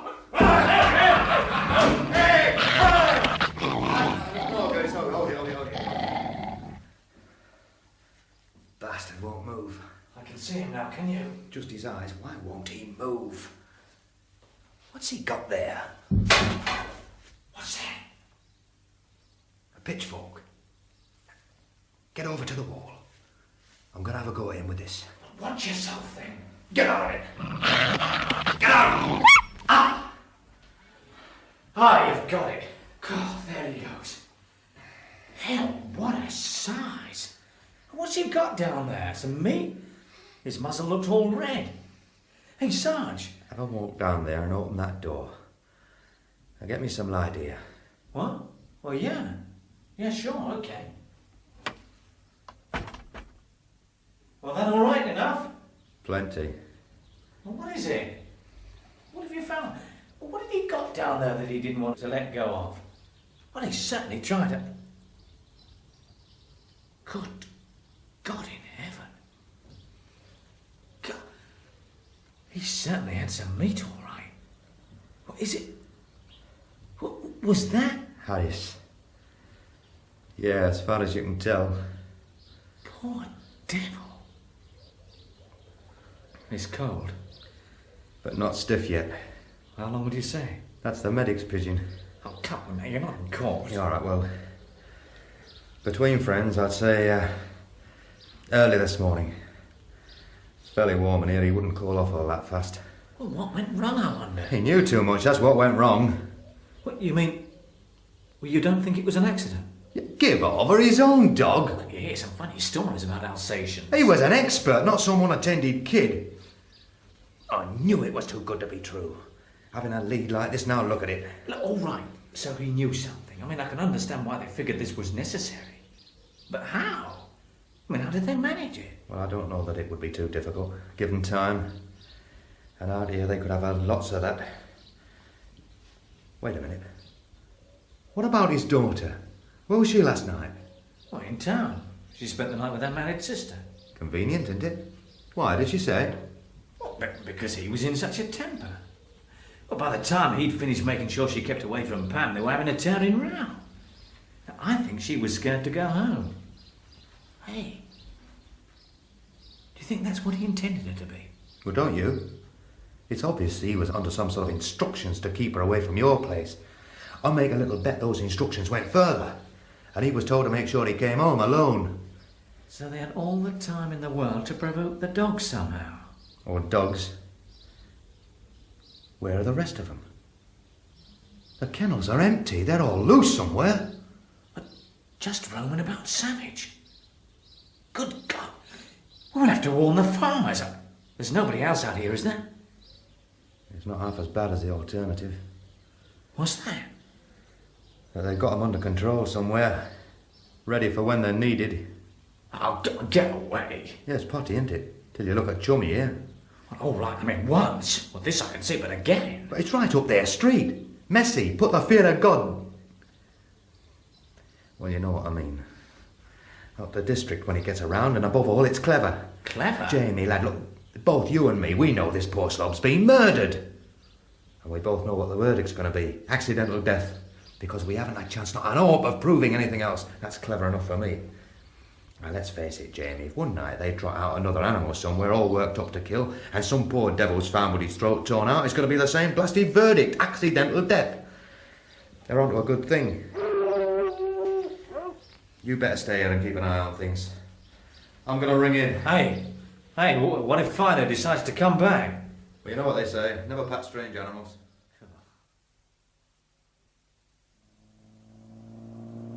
It's always the same. I've told you before, you've got to face the facts of life. I mean, you know the faults. The minute anyone in uniform turns up something a bit different, bingo. CID swarming all over it. Well, what did you expect? Well, I expected to get shoved out, but not so quick. I mean, not straight back to checking pig licenses. You know what's really bitching you, don't you? Somebody's pinched your case. It's been taken over. Well, forget it. It always happens. So was high time it was turned over anyway. I hope they'll be quieter tomorrow night when we're trying to save the old girl than they were just now. Clattering all over Harris's barn. Oh, give them a bit of credit. Like, I told you they can move softly when they have to. The whole point about that altar site on Black Tor is that it can only be seen from one place, down in the bottom. From Deep Dyke, yeah. Ah, well, let's have a look. Maybe that'll satisfy you. Put your mind at rest.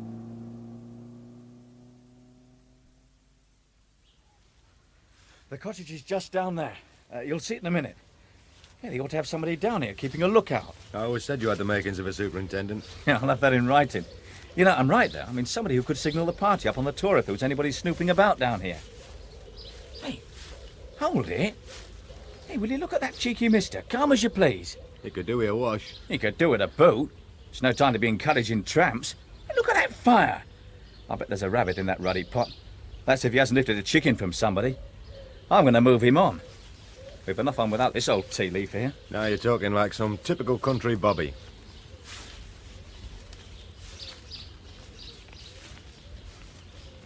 Hello, Governor. I'll give you hello, Governor, tatty old lad. What you doing here? Just having a bite to eat. There's no law against that, is there? About half a dozen, that's all, depending on what's in that pot. Smells all right. Oh, aye. Does the job right, does this one. What is it, then? Fair or feathers? Oh, fair, sir, fair. I couldn't hardly come by feathers, honestly, now could I? No, I found this lying on the road. Hardly touched it, sir, hardly a mark. You'd scarcely believe it. Don't encourage him, Sergeant. He's flying off, is this one? I have always thought so. How are you, Walter? Oh, nicely, thank you, George. How's yourself? If you'll just excuse me a minute while I flash the boys on the hill to carry on. Hey. Hey, what is this? Detective Sergeant Merrion, a crafty old bobby. And not a bad cook. Will you sample a piece? You funny, funny pair. You could have told me. I mean, you didn't have to make me feel a twit. He was scared to be clumping all over in your biggest boots. I thought I'd better let him see for himself. Ah, you did right. You're not a twit, son. It's your job to worry about things like that. But you can relax in this case. It's being done gentle. There's been nobody snooping round here, I'll guarantee that. Where are the boys then, Walter? Yon ridge, about halfway up, where it levels off. Here, have a look through these. Aye. No. Oh, I can't see him. Yeah. Oh, wait. Aye. Oh, there they are. Oh, that's very nice. Whose idea was that? Well, I couldn't have 'em laughing at me being the only one togged comic. Have a look, Jamie. Old Moffat looks a treat. I'll bet. Hey, there's somebody else up there, hikers. How many? 4. Shorts, Russacks the lot. All right, that's them, Jamie. They're all bobbies. Every one. What? Well, what did you think? A bulldozer? Well, you learn something every day, don't you? We've upset him, George. I'm not doing him any harm. He's got brains. The experience will be good for him. Be a good bobby eventually, will he? Well, eventually. I hope your rabbit burns.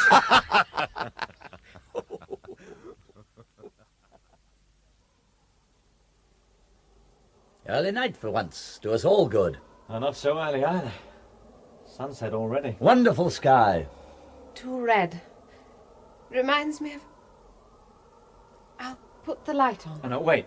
Let me draw the curtains first. I know what you mean. You feel like a target. You can be seen a long way from here. Right. That's better. Not that they'd use anything as simple as a bullet. Accidental death, that's their line. Something horrible's happened to Mr. Harris and he won't talk about it. You'd think I was a child. She's still edgy. I'm not surprised. She must have a heart like a bull to be here at all. I wish she wasn't. I tried to persuade her to stop at the sergeant's, but she was getting all worked up. I mean, you know how she was last night when I was trying to question her. Yes. To be honest, I'd be happier if both you and Mrs. Hewitt were staying with the sergeant. Orders are to keep surface appearances as normal as possible. I mean, look a bit odd if we just quit the house. Might set somebody thinking. I suppose so. Well, I must be off. Well, you're welcome to a bit of supper before you go. Oh, that's very kind of you, but I must go. Come and see me off, and bolt everything behind me. Quite dark already. What about you? I mean, you must be high on that hate list, remember? Now, don't loiter. I won't. Good night, Jamie. Say good night to Mrs. Hewitt for me. What's that? No, don't go. Now, come in the house, quick. The dog? Or dogs, yes. Harris had several. You're not going out there. None of us are. These bolts are staying fastened. I haven't got the lock fixed yet, but these bolts should hold. You don't think it might be just a stray? I'd hate to gamble on that and lose. I saw Harris afterwards. That sounded nearer. You can bet on it. They're coming this way. I don't know how they're being handled or how they make them so savage, but we're about to come under siege, Father. Now we'd better check the defences. I bet that damn phone's dead again. Well? Lifeless. Check all the doors and windows down here, will you? I'll go upstairs and fetch Pam. I'd feel better if we're all in the same room. I agree. And while I'm up there, I'll shut everything up.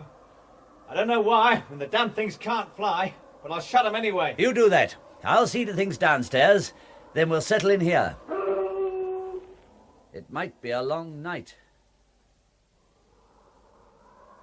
What are they doing now? Can't see anything my side at the moment. Nor on mine just now. I was hoping they might have gone. Yes, I know. Gets on the nerves. Which is just what they're after, of course. Aye. We're safe as long as we sit tight in here. Do we have to just sit here in the dark? Yes, we do. But there must be something. No, that's what they want us to try. Some cowboy caper out there. Here it comes again. God!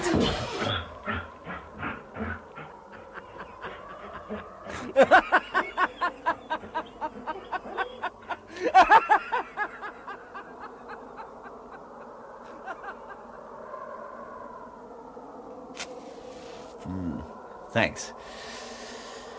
Is she still asleep? I think so, at last. What are they doing? I think I felt better when they were making a row. It's more than an hour since we heard anything, but they'll still be there. Don't worry about that. Look, why don't you have a nap? We can take shifts.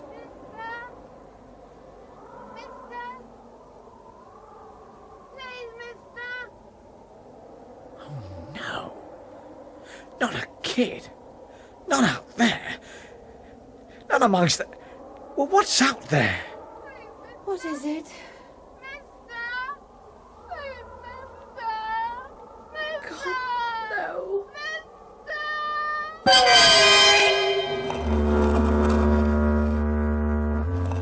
That was episode 4 of The Events at Black Tor by Roy Clarke.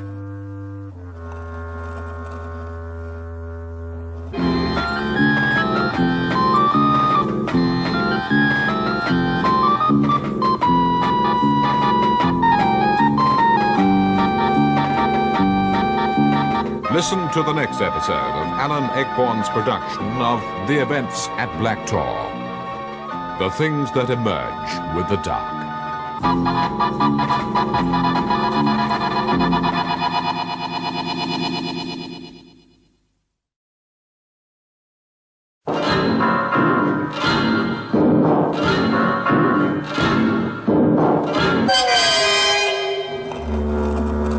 The Events at Black Tor by Roy Clarke.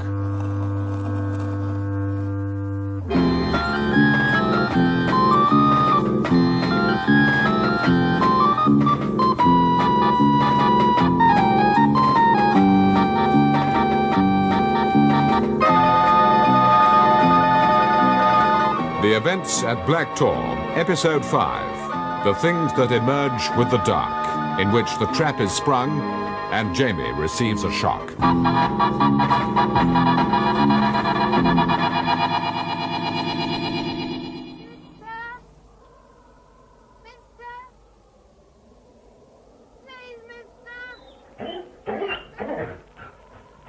They can't hurt him.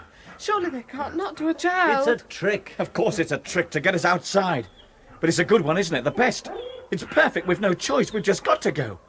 We can't leave him out there. We're not amongst those fiends. Aren't there any limits? Oh, Lord, is there nothing they won't do? He must be nearly out of his mind. Out there like that in the dark. What are you doing? Jamie, don't go out. Maybe they'll bargain. You out there! Listen! You can't bargain with evil. We've got to do something, Father. Listen! Can you hear me? Don't harm the child. Tell us what you want, but don't harm the child. Can you hear me? Don't harm the child. useless. Bastards. Let's have this window shut. What's out there, Father, that they can behave like this? I'm beginning to wonder. Jamie, we've got to help the poor little mite. I don't know how, but we can't You're just... not going outside. I don't fancy it, but we've got no choice. Look, if you'll take the poker, I've got my staff. And what are we going to do? Have you seen them? Do you know exactly where they are? Can you see anything, Pam? They're not on the road. Not at this side, anyway. Are you sure? Well, there's nothing moving. But they could be in the shadows. I suppose so, yes. They'll move if we go out to them. They'll do that, all right. Look, maybe a quick dash will do it. I'll go first. You cover the rear, Father. Pam, you bolt the door behind us. I can't do that. Look, you've got to, in case we haven't got time to get back. Use your loaf. We can't leave you here behind an unlocked door. No, and we're not going to. Come on now, Father. Don't get in the way. I'm not moving, Jamie. Get out of the way, Father, please. I mean it. Look, this is stupid. Yes, it is. Why? I mean, why? Because the more I hear that noise, the less I believe that there is a child out there. How can you say that? It's too pat. Altogether too well timed. Look, I know what you're getting at, but it's a hell of a risk. I mean, it's hardly a thing we dare make a mistake about. Suppose we're wrong. Have we the right to gamble? No, we haven't. It's Not ridiculous. we, Jamie, me. It's my decision. I'm not going to let you go out there. Somebody's got so to. you can rest your conscience on that. That would be despicable. It's got to be a joint decision or nothing. You're both crazy. What's the matter with you? You've heard him crying. Shut up, Pam. Help me. Please, mister, help me. Listen to him. Just listen. I won't shut up. They mustn't be allowed to win, these people, not in any way. Don't you see, Mrs. Hewitt? The most vicious weapon of evil is its ability to insinuate itself where there was once confidence and trust. Even love can be undermined. She was only feeling for the child. I know, much credit to her. It sounds so real. If only I could be sure. Well, that at least we can be sure of. Try and get her to rest, Jamie. It's still a long time until daylight. Another cup, anyone? Not for me, thanks. I think I'd better just have a look out of the window. They're pretty quiet. Let's hope they stay that way. Obliging of them to let us have the tea in peace. Maybe this is plan 3. Keep us guessing, waiting for the noise to begin again. Oh, there may be something in that. The silence is a bit deafening. I keep waiting for it to explode. I can't see anything this side. Nor this. Is it my imagination, or is it a bit lighter? Can't see much difference here. No. Savage! Savage! Savage! Savage! Savage! Close. It sounded like it can't be. Get her back in the corner, quick. God, it's in the kitchen. It's in the kitchen. How? That inner door won't hold it. Savage! Savage! Savage!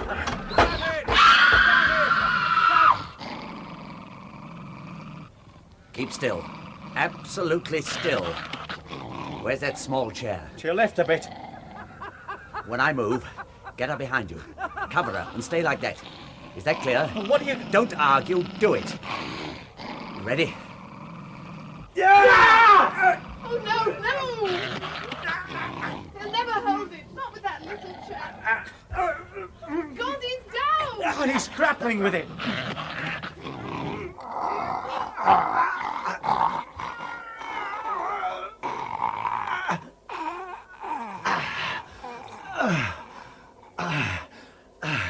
Father, are you all right? Help him, Jamie. Father. It's all right. It's all right now. It's over. Listen, strange how ludicrous and unfrightening that sounds now. I'm scared to death. We're going to win, Jamie. We're going to beat them. Let's tell him just that. Can you hear me? You out there?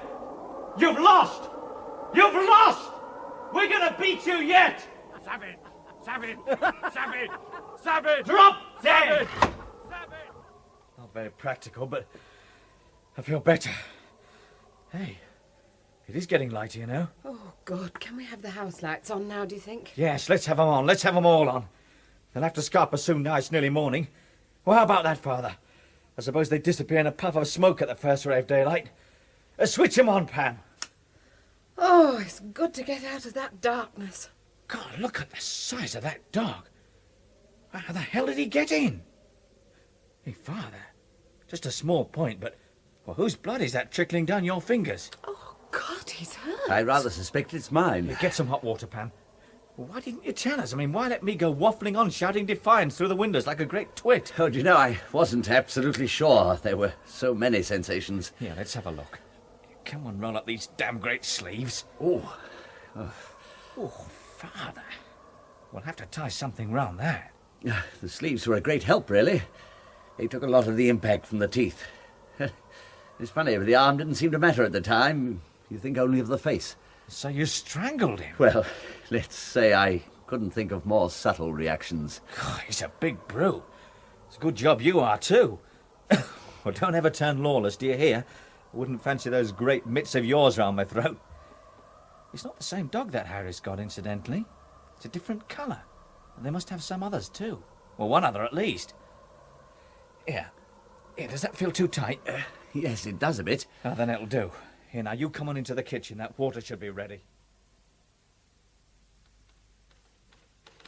So you tell me, Sergeant, with 2 bolts on the door and the window secured, how did it get in? You sure they were secure? Oh, leave off, Sarge. We were expecting trouble, remember? I fastened them myself. So now what? A phantom canine strikes. Well, you tell me how it got in. Well, not through the keyhole, Jamie. Oh, very funny. I know it was real enough, so does Fr Probert. You should see his arm. But the fact remains, there we were behind locked doors, and yet all of a sudden there was this dog. It's put years on me, I can tell you. Look, do me a favour, get some sleep. We're all going to have a very busy night. I'm all right. Oh, sure. How much sleep have you had in the last 2 nights? Enough. For the normal type of emergencies we're used to, maybe it would be enough. But this isn't normal, is it? You've had your nerves strung up tight until you don't know what's what. Look, go and join that wife of yours. There's nothing you can do till tonight anyway. Then there'll be plenty. How can you settle when you don't understand things? It's like an appetite. Is it? Well, they tell us those are things we've got to keep under control. You ask your friar friend, you know, the dog strangler.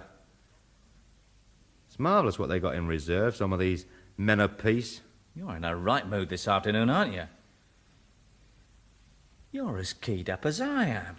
You old faker. Bump. It's nerves. That's why you're so bitchy. All right, 10 out of 10 for observation. Well, why didn't you say so? You don't have to pretend with me. Don't get cocky. Well, what is it, then? It's just a waiting, I think. Be all right when we get moving. Isn't it going right, is that it? Oh, the machinery's moving. You know the machine, it's cumbersome, but eventually it grinds exceeding small. We'll turn them all over with a bit of luck. God, I hope so. Me too. Because there's obviously some ripe fruits in this lot. Well, they intend doing to the old lady and what they did to Harris, try to do to you. We can forget Harris. We shall never prove that one. That's just it. How much else are we going to have to forget because we can't prove it? There's too many holes at the moment, too many gaps. Even a bad lawyer could make us look silly. But surely, if we take them tonight, right in the middle of what they intend to do to Mrs. Leslie... Oh, that'll help a lot, naturally. Mainly, it'll help Mrs. Leslie. Maybe it's me being greedy. I don't like to think of any of this lot ever being in circulation again, that's all. Now stop nattering and get some sleep. I've got to get into division. What for? The conference. There's going to be half a blasted force out tonight. All on tiptoe as well.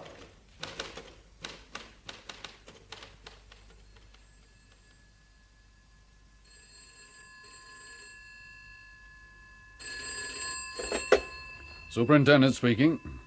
Yes? Oh, hello, Doc. What have you got? I see. At least 2, is it? Well, don't worry about that. By tomorrow you should have all the bits you need. No, definitely not before then. We can't go tramping round there till it's finished. That's why we only sent you those few bits and pieces. All right, it doesn't matter. Not yet, anyway. Doc! I don't care what sex they were, not yet. Today it doesn't matter. To be quite honest, you've given us all we needed from you at this stage. When you gave us a definite identification as human, that's all we needed to start things moving. Come tomorrow, though, I shall want to know the lot. Sex, age, height, weight, you know. And if you can get the names and addresses as well, we shall be obliged. Of course you will. You'll have lots more bits, a lorry load maybe. We'll do the job properly then. All right, right. So long, Doc. He's a good man, that, but a bit formal. But a lot's going to depend on what he can tell us, I'm afraid. There's a shortage of evidence, Sergeant. You see, if I say it like that, it sounds like your fault. Can we get round it, sir? Well, we'd better. Anyway, one thing at a time. Let's get tonight's little programme sorted out first. Here's a question for you, Sergeant, and think about it. Don't just waffle me an answer because I'm the superintendent. About tonight. Are they going to be there? Well, looking at it from their angle, there's every reason why they should be. By their calendar, it's a big night. They've got a body on ice which they can't keep indefinitely, and tonight's suitable for a sacrifice. Well, more than just suitable, according to Fr Probert. He was telling me yesterday how he believed that tonight they'd try to raise the devil. I mean, literally that. Every reason then, sir, why they'll be there tonight. Aye, every reason but one. What's that then, sir? A nosy PC and a nosy priest. And yet they've gone out of their way to antagonise those two. Look at last night's performance. Practically inviting attention to themselves. Now why? It's either very cheeky, very cocky indeed, or it's very careless. And I don't believe they'll be careless. It worries me, it just doesn't fit. It could be cockiness, sir. As long as they don't see any extra police activity, they know that Fr Probert and PC Ewart are interested in them, but they must know also how little in the way of evidence they've got. Aye, well, they're right there. Well, the big thing is, sir, they don't know we've learned about the woman they intend to kill. And you think they're satisfied that so far suspicion's gone no further than the PC and the priest? It must be that, sir. And providing we're quiet enough tonight, we stand a chance of taking them. Oh, we'll be quiet enough. And I hope you're right. And supposing you are and we do take them, what then? What have we got that we can hammer them with? Come in here a minute, will you, Chief Inspector? We'll ask the expert. I've had him on it all day. I hope he's found more than I can see. I doubt it. The trained legal mind is a bit of a Mary Ellen when it comes to chancing its arm. Come on in. Oh, good morning, sir. I've been checking our position. Oh, it's all right, Chief. You know the sergeant here. It's all happening on his patch, so you can lift the security. Oh. Sit down. Thanks. Now, what have you got? Well, sir, that depends on what assumptions you wish me to make. If you don't wish me to make any, then I can foresee things like cemeteries damage in, disorderly conduct in, death, false statements, dead bodies disinterment of, at the very best, abduction. Abduction? Back it in, Chief. I want something a damn sight more lethal than that. I don't want these articles loose around here any more after this. The rest is pure speculation, sir. Go on, man, speculate. Well, assuming a successful conclusion to tonight's affair, and I would recommend rescuing the intended victim at the last practical moment, by then the ritual pattern should be pointing clearly towards sacrifice, and the criminal intent ought to be provable. In that event, a prosecution for conspiracy to murder becomes a distinct possibility. It's a misdemeanor. Yeah. Good God, can't we find a felony? What about attempted murder? Oh, I'd question whether a court would construe the ritual pattern itself as amounting to an actual attempt to murder, since that offence usually requires some physical violence to have been offered in furtherance of the attempt. We can hardly afford to wait until that happens in this case, although it would unquestionably strengthen our position. In fact, if we let them kill the old girl, we're laughing. Well, there's something of a conflict of interest between Mrs. Leslie and ourselves on that point. Come on, Chief Inspector, push it a bit further. There's got to be more. Only if the pathologist can help. If we can provide him with remains from the site, and he can testify to deaths that were not natural. But even then, without the corroboration of some strong testimony, ideally by confessions from some of the group involved, well, I shouldn't care to be prosecuting counsel. So, if they know enough to keep their mouths shut, we're in trouble. Yeah, I'm afraid that's about accurate. They'll not talk, sir. For a start, they'll be too scared. They know best of all what happens to those who do, and people like this Belias bloke, well, they'll be too fly. Aye, that one. He's a genuine registered MD, incidentally. That much is legal. I'm having inquiries circulated. I don't expect he'll have any form, but you can never tell. Oh, come on. Don't get depressed, Sergeant. There'll be something. The Chief Inspector here is professionally committed to looking on the black side. We can't have girlish false optimism from the legal department. One pales at the thought. We'll turn 'em over, Sergeant. One way or another, we'll root 'em out. Will we, sir? Just transplanted or really torn out by the roots? I intend to make it the latter. Yes, sir. Right. So do I. Then let's get the ball rolling, shall we? I want sub-divisional inspectors, road traffic inspector in my office now. Oh, and there's a wireless bod from county in the building somewhere. Find him as well. Now. and then get on to both neighbouring divisions and find out from the superintendents how many men I can expect.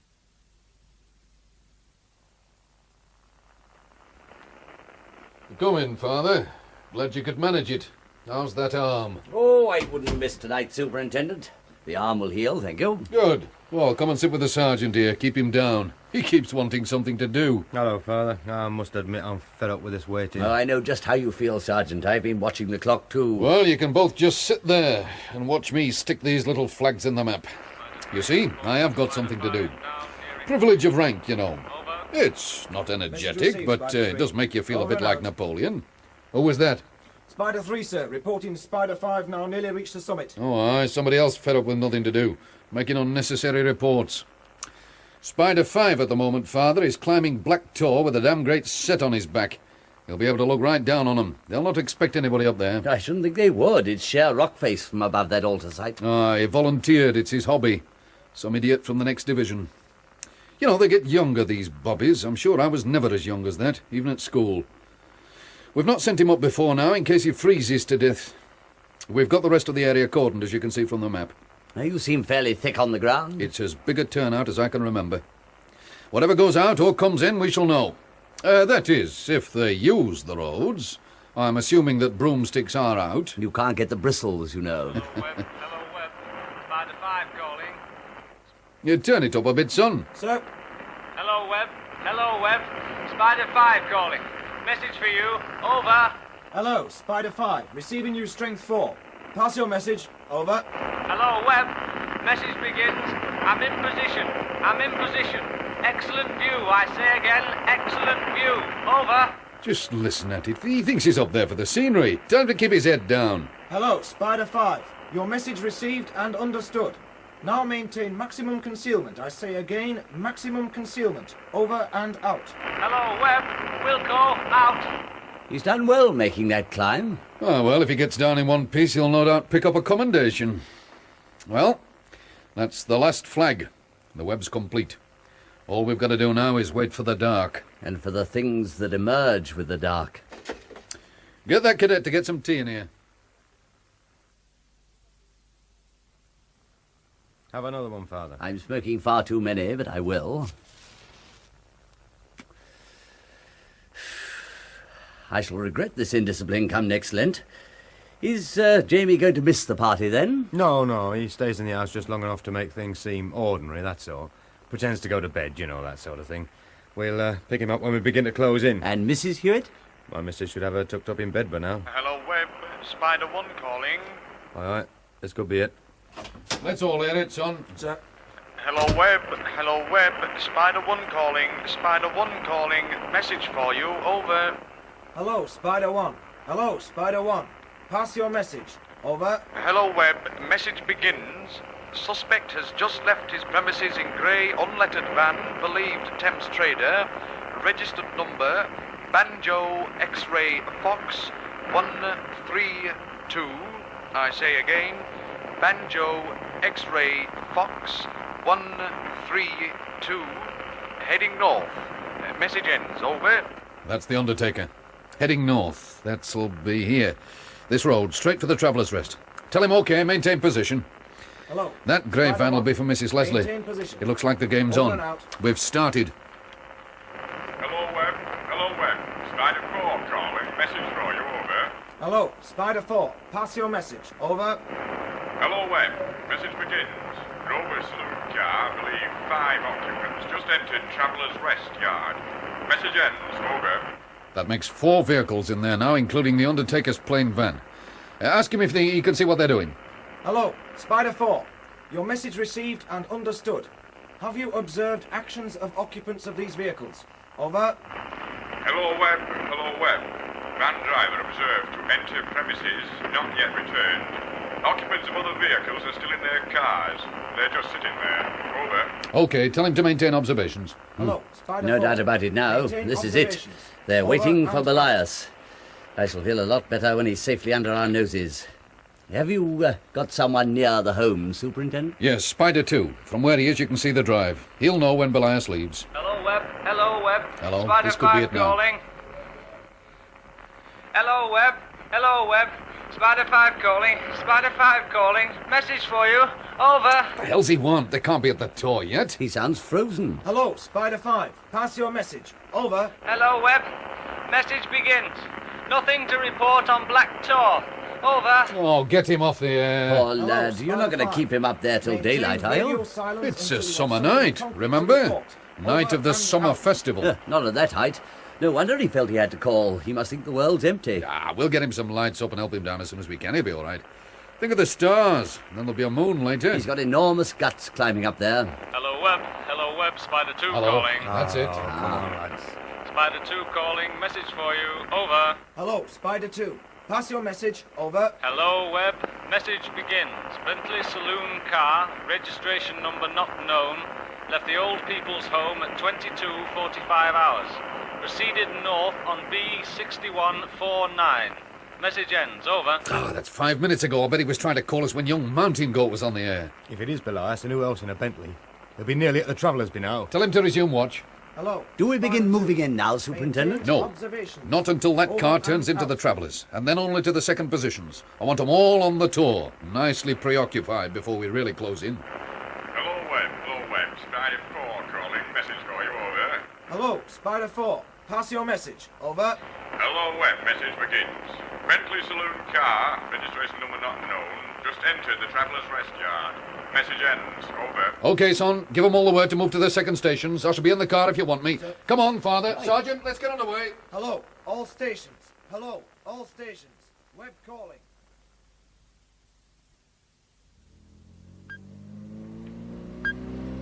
It's a genuine democratic touch. I hope you're suitably impressed, Father. Superintendents didn't give lifts to PCs in my day. I confess I suspect your motive. I could have followed on the bike, sir. You didn't have to. Constable, I didn't pick you up so you could natter all the way. You just sit quietly in the back and concentrate. I believe you're a cynic, Father. You think I've done it for some mundane reason. Like I might be needing his local knowledge. The idea did flitter across. Hello, Webb. Hello, Webb. Spider 5 calling. Spider 5 calling. Message for you. Over. Hello, young head in the cloud. Sounds like he's onto something. Hello, Spider 5. Pass your message. Over. Hello, Webb. They're here. Message begins. They're here. They're below me now. They've left the cars. I can see them. In robes. They're lighting torches. A queer colour. A dark flame. Over. Message ends. Hello, Webb. Superintendent here. I heard all that. No need to relay. Out. Some message. What's he on about? Dark flames. They use a kind of pitch to give a dark flame. It's blue, really. Which is as black as they can get it. Black being their liturgical colour. Oh, you live and learn. I thought he was going potty. Put your foot down, driver.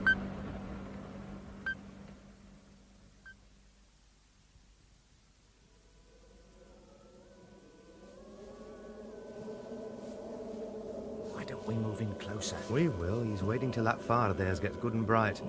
With the light in their eyes, they're not going to notice us. Meantime, keep your head down. They're beginning to circle the fire. They look like the Ku Klux Klan. They're certainly no more appetizing. They don't all dress alike, then? No. They have their ranks and hierarchies. There's one there without an hood at all. Look. It's a woman. Hey, up. There's a signal. Come on, let's go. Now watch me and stop when I stop.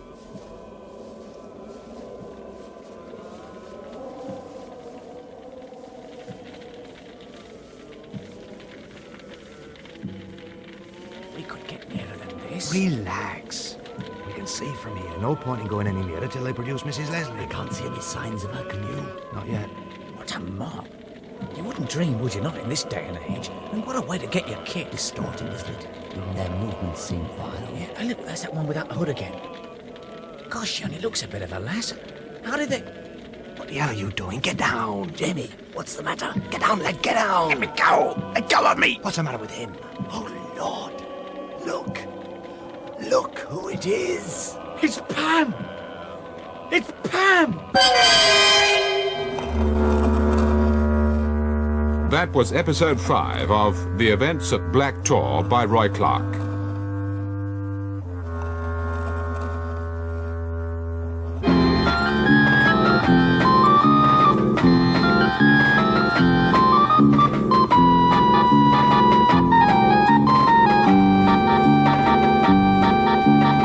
Listen to the last episode of Alan Ayckbourn's production of The Events at Black Tor, The Deepest Dark.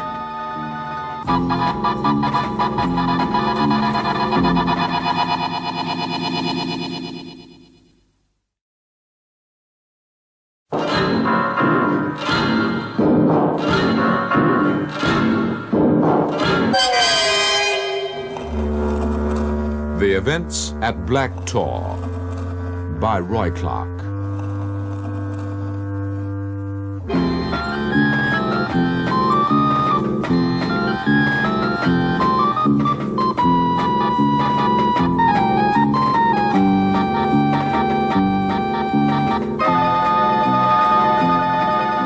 The Events at Black Tor, Episode 6, The Deepest Dark, in which Probert and Jamie triumph and darkness is dispelled.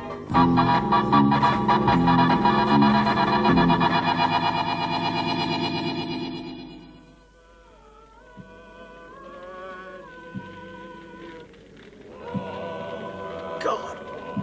What's Pam doing there? She can't be one of them. It's not possible. Steady, lad. Keep your head down. We'll find out all about it in a minute. We'll get her when we get the rest. Let me be the one. Leave her to me, Sergeant. Yeah, all right, but keep down and wait for the signal. At least we can guess now how the dog got into the house last night. No! She went into the kitchen to make some tea, remember? No, she wouldn't. She must have drawn the bolts then. But they were still fastened afterwards. I checked. Because she fastened them again. Don't you remember?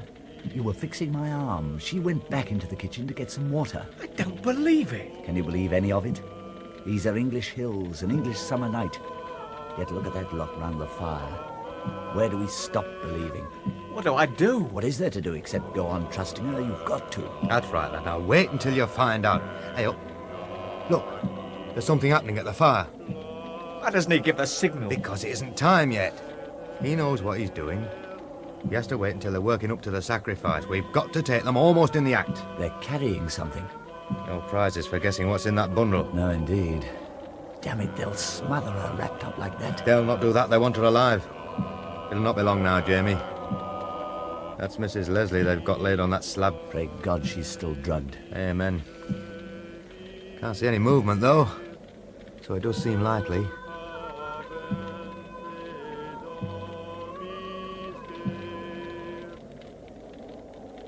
I've lost Pam.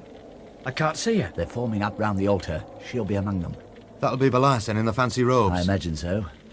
How long will it take us to get down to them? Us lot down here a minute or so, but the boys above should be on them as soon as the whistle goes. And they'll get Pam first. You said I could. You'll get her as soon as we get up there. And when you've got her, hold on to her. Oh, don't you worry about that. They're beginning. What the hell are they doing that for? There you see the essence of the rites. A blasphemous travesty of the liturgy. Those altar vessels, incidentally, are not designed for holding wine. No, I can guess what. There. Did you see? That's their interpretation of genuflection. A deliberate, obscene parody. It's getting rather near the time for that signal. What instrument will they use for the... Some sort of blade. They require quantities of blood. Well, that's what the super will be waiting for. To catch Wallace with it in his hand. That's running things a bit close. There's a lot at stake, legally. This'll be it coming up, then. With the two acolytes on the cushion, he'll take it and raise it first, offering it to their sickening deities.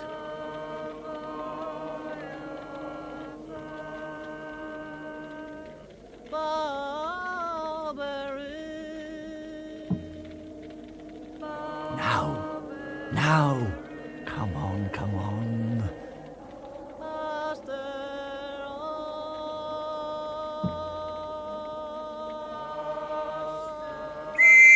Go on then, lad. Go and get her.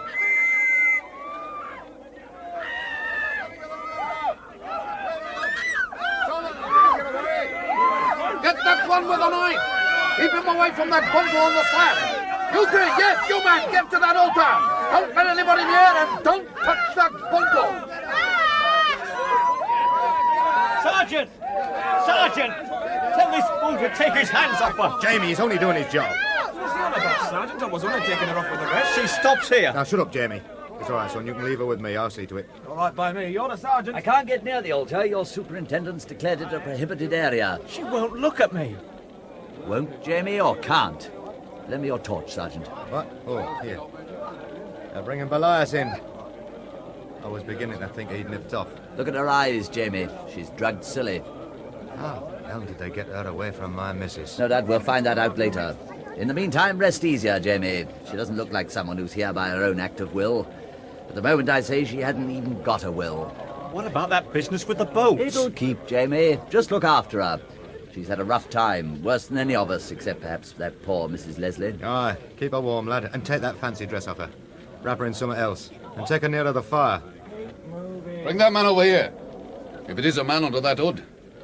Now then, mister, let's have a look what you are planning to do with that knife. I must warn you, Inspector, that there will be repercussions. The rank is Superintendent. Repercussions, Superintendent. This intrusion into a private antiquarian gathering. Not to mention the rough handling. Ah, we'll see how private. Unwrap that bundle, Constable. Quite an assembly you've got here. What do you say it was? Antiquarian, Superintendent. All quite legal. You find us celebrating a very ancient festival.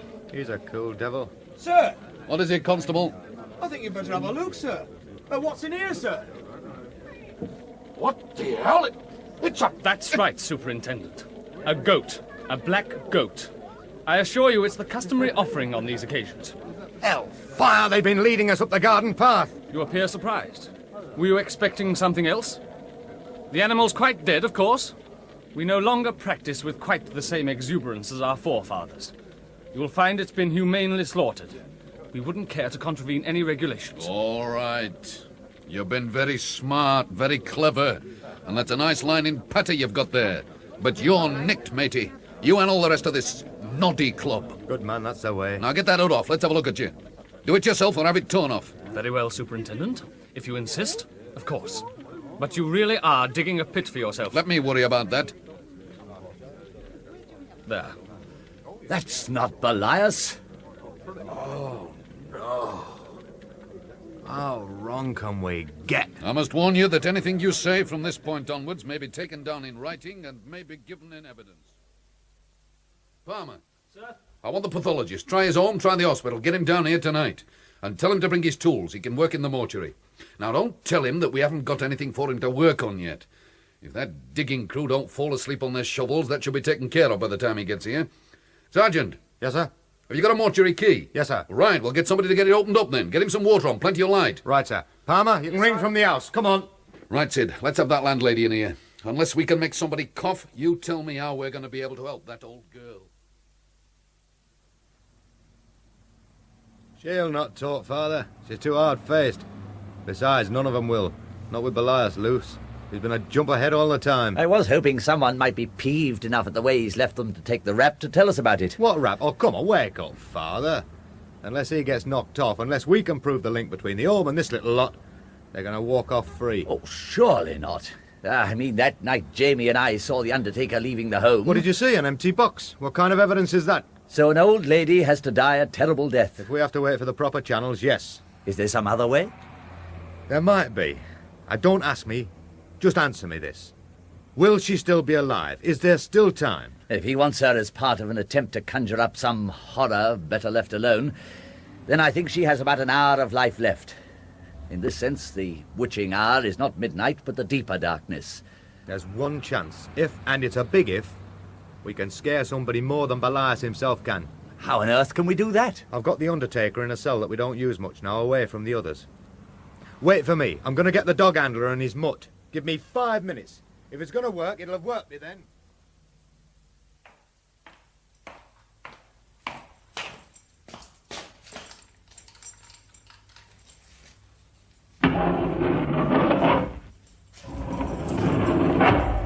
Well, it's about time. How long do you think you're going to be able to hold us like this? Shut up, Undertaker. Don't you talk to me like that. I know what's what. Hey, don't you lay a finger on me. Sit down. I'll stand. I want to see a solicitor. You can't shove me around. Why don't you get off your dignity? How much do you think you got anyway since we took your belt and shoelaces? Yeah, all right, have your laugh, go on. But you'll regret it because I'll have you. I'm not some tuckney-halfpenny tea leaf you can shove around, you know. I'm a business member of this community, respected. You're a slag! And you're as bent as any hook on this manor. You're a receiver. And if there was any opportunity, you'd be a ponce. You done it now. Oh, I've got you now. You know, you're finished, you are. Washed up. Oh, you're done. Pull your trousers up. I've got you now. Oh, boy. That was libel, that was libel. That was slander. Libel has to be in Yeah, writing. well, whatever it was, mate, you're through. You need a witness. Look around, Undertaker. Where's your witness? We're all alone. Right. I can make a statement on oath. Just you and me, in his isolated cell. You lay a finger on me and I'll scream the bloody place down, I will. But it won't do any good. No. No, it'll make me feel better. Nobody'll hear you, remember? Now, look. Forget what I said about making trouble. That was just talk. There are no hard feelings. I mean, you've lost, that's all. And this mob's too clever. You'll not find anybody talking out of turn. Well, it's something personal. It's a bit personal for Mrs. Leslie, though, ain't it? I don't know what you mean. You took her to the Traveller's Rest. But the thing we're really interested in is where is she now?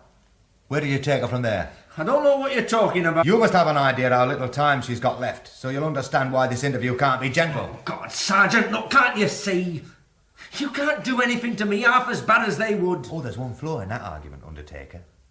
It assumes that we stick to our own methods. But supposing we don't? Supposing I borrow one of theirs? Like what? Listen. No. We found the dog that got Harris. You wouldn't. I saw what it did. You'll never get away with it. I'd hate to condemn any man to what it did to Harris. You're crazy. Well, it'd be an accident, you see. I mean, they brought it in and shoved it in this old cell, never expecting it to be occupied. Oh, God, not Sergeant. Tell us, man, tell us. Now, if we can clean it up, then there'll be nobody for you to be scared of. Now, where did you take her? I don't know what you mean. Leave me alone. We know the words. The words that dog's trained to respond to. I'm telling you, I don't know what you mean. It's savage, isn't it? Savage. Savage. Savage. Savage. Savage. All right. Savage. All right. Savage. All right. Savage.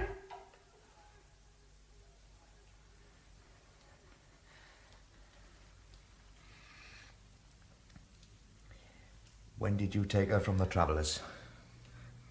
This afternoon. How? He telephoned. Elias? That's right.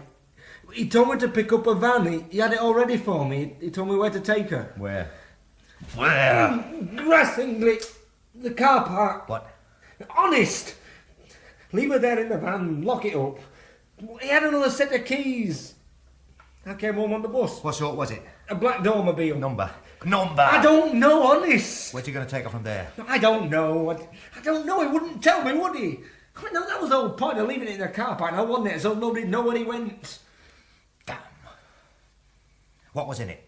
Anything? Oh, come on, man. There was an invalid chair, you know, one of them fold-up things. Anything else? Some tools. What kind of tools? Digging tools, a shovel and a pick. Well, we can guess what they're for, can't we? Where did you pick it up in the first place? The same place they kept the dog, the old quarry. If you've held anything back, I'll feed you to that dog, so help me. I can't see what good the map's going to be, Father. It's another dead end. Yeah, we'll have to confine ourselves to a 10-mile area. There just isn't time for anything else. Look, you take this side of Grassingley, I'll take the other. Right, what are we looking for? The conventional signs for places of worship. The more remote, the better. Ah, there's one here. A bit near the village. Ah, they all are. Either in a town or summit. There's nothing out on the moors. Not in that line. We'll have to look further afield. Oh, I'm getting spots before the eyes. Age, Sergeant. We shall all be years older after this. Like this ancient monument here. The young will wonder how we came to be what we are. Good Lord, that's it. It's been here all the time. And we've just been looking for crosses and steeples and things. Look! Look! Ancient monument, yeah, I saw that. Look at the name. DeVoe Abbey. And look at it. It's miles from anywhere. Sergeant, this is it. It has to be. That's where he'll be. At the high altar. Come on. Let's get the superintendent. There might still be a chance. Wait, Father, wait, not that way. It'll take too long. You'll have to explain everything to him. He'll be dubious. He's been twice bitten tonight already. Well, what else can we do? Ourselves, we can do it. We can stop him. Father, I've seen this devil wriggling all night. If we try the proper channels again, we're going to lose him. Can we do it? I'll stop him, I mean it. I'll stop him. Come on, then. Get in the dog handler's van. He's the only other one we'll need.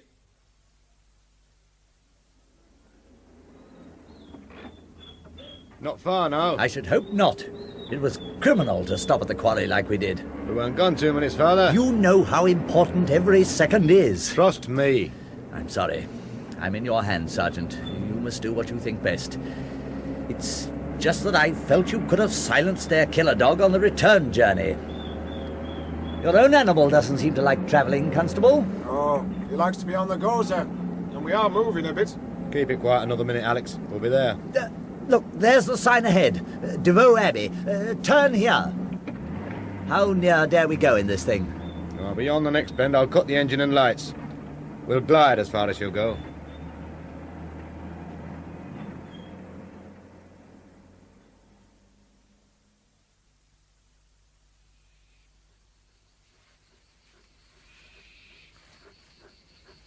It looks the right sort of place. It's certainly out of the way. Easy, boy. Probably a Cistercian foundation.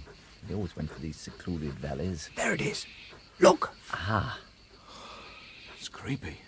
It's moonlight, I expect. It's beautiful. It's we who bring our own evil. That looks like the road in down there. Easy, boy. Steady.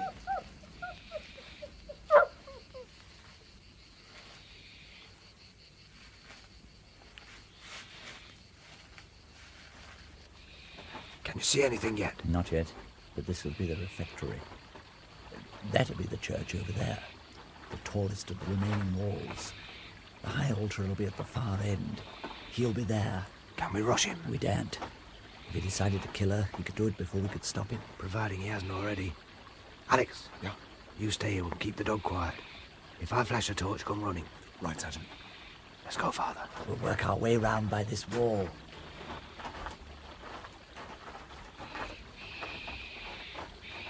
Can you smell it? What is it? Some kind of incense. There he is. Those black flames again, look. We're in time. She's in the wheelchair. Oh, look at the way she's strapped in like a chicken on the block. There's a gap in the wall down there. We can get a bit nearer. There. Right.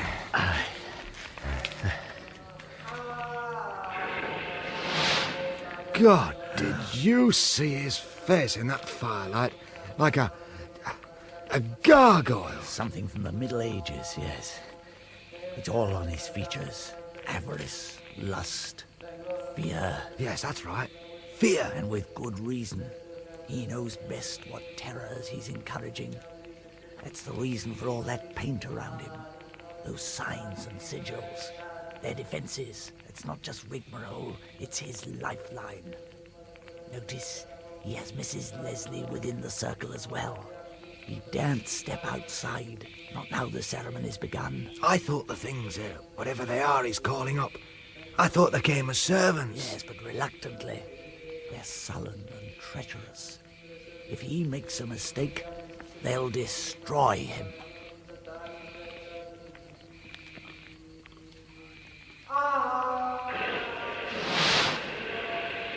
Do you think there's anything there? Look at him. He does. He knows he's on the very edge of the pit. Oh, it's out of my depth, this is. Not police work, this. There's no machinery for such as him. Yet somehow he's got to be stopped. We've got to get her away from him. Once outside that circle, she's safe. He daren't follow. Not even then? Not for any reason. There's nothing outside that circle he fears half as much as the things that are trying to get in. Right. Hey, look. Look at that wall behind him. The ledge up there. How's the arm? Could you make it up there? Yes, I can do that. I was thinking, if you were to appear there in those robes of yours against the sky, it should give him an hell of a shock. And while you're holding his attention, I'll make a dive for that wheelchair. It's mostly grass all the way by the looks of it, and by the time he hears me on the stones, I shall be there. Sergeant, when you make your rush, don't stop moving, whatever happens. Keep your eyes off him. Look at the woman all the time. That way your mind will be focused on your errand of mercy. Now it's important. Do you understand? Yes, Father. Benedicat vos omnipotens Deus Pater et Filius et Spiritus Sanctus. Amen. I'm on my way. The Lord be with you.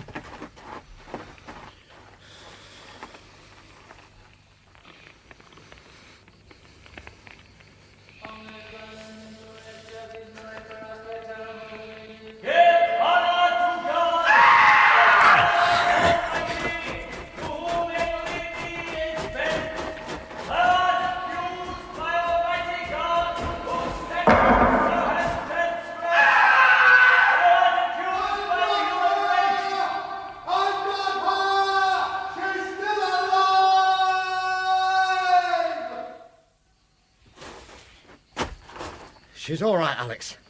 Listen to her breathe. She's all right. Good. Take her to the van. We'll see she's well wrapped up. Leave the dog with me. Now, look, if you're determined to go through with it, let me give you a hand. Take her, Alex. That's an order. Aye. I gathered it would be. Well, keep him on a firm lead, then, till you're ready. He's still in the ring. You can make your arrest, Sergeant. Go back to the van, Father. Am I suddenly useless, Sergeant? He's still dangerous. Please, Father. The woman needs you. Well, in that case, of course. But be careful. Let the dog take any risk.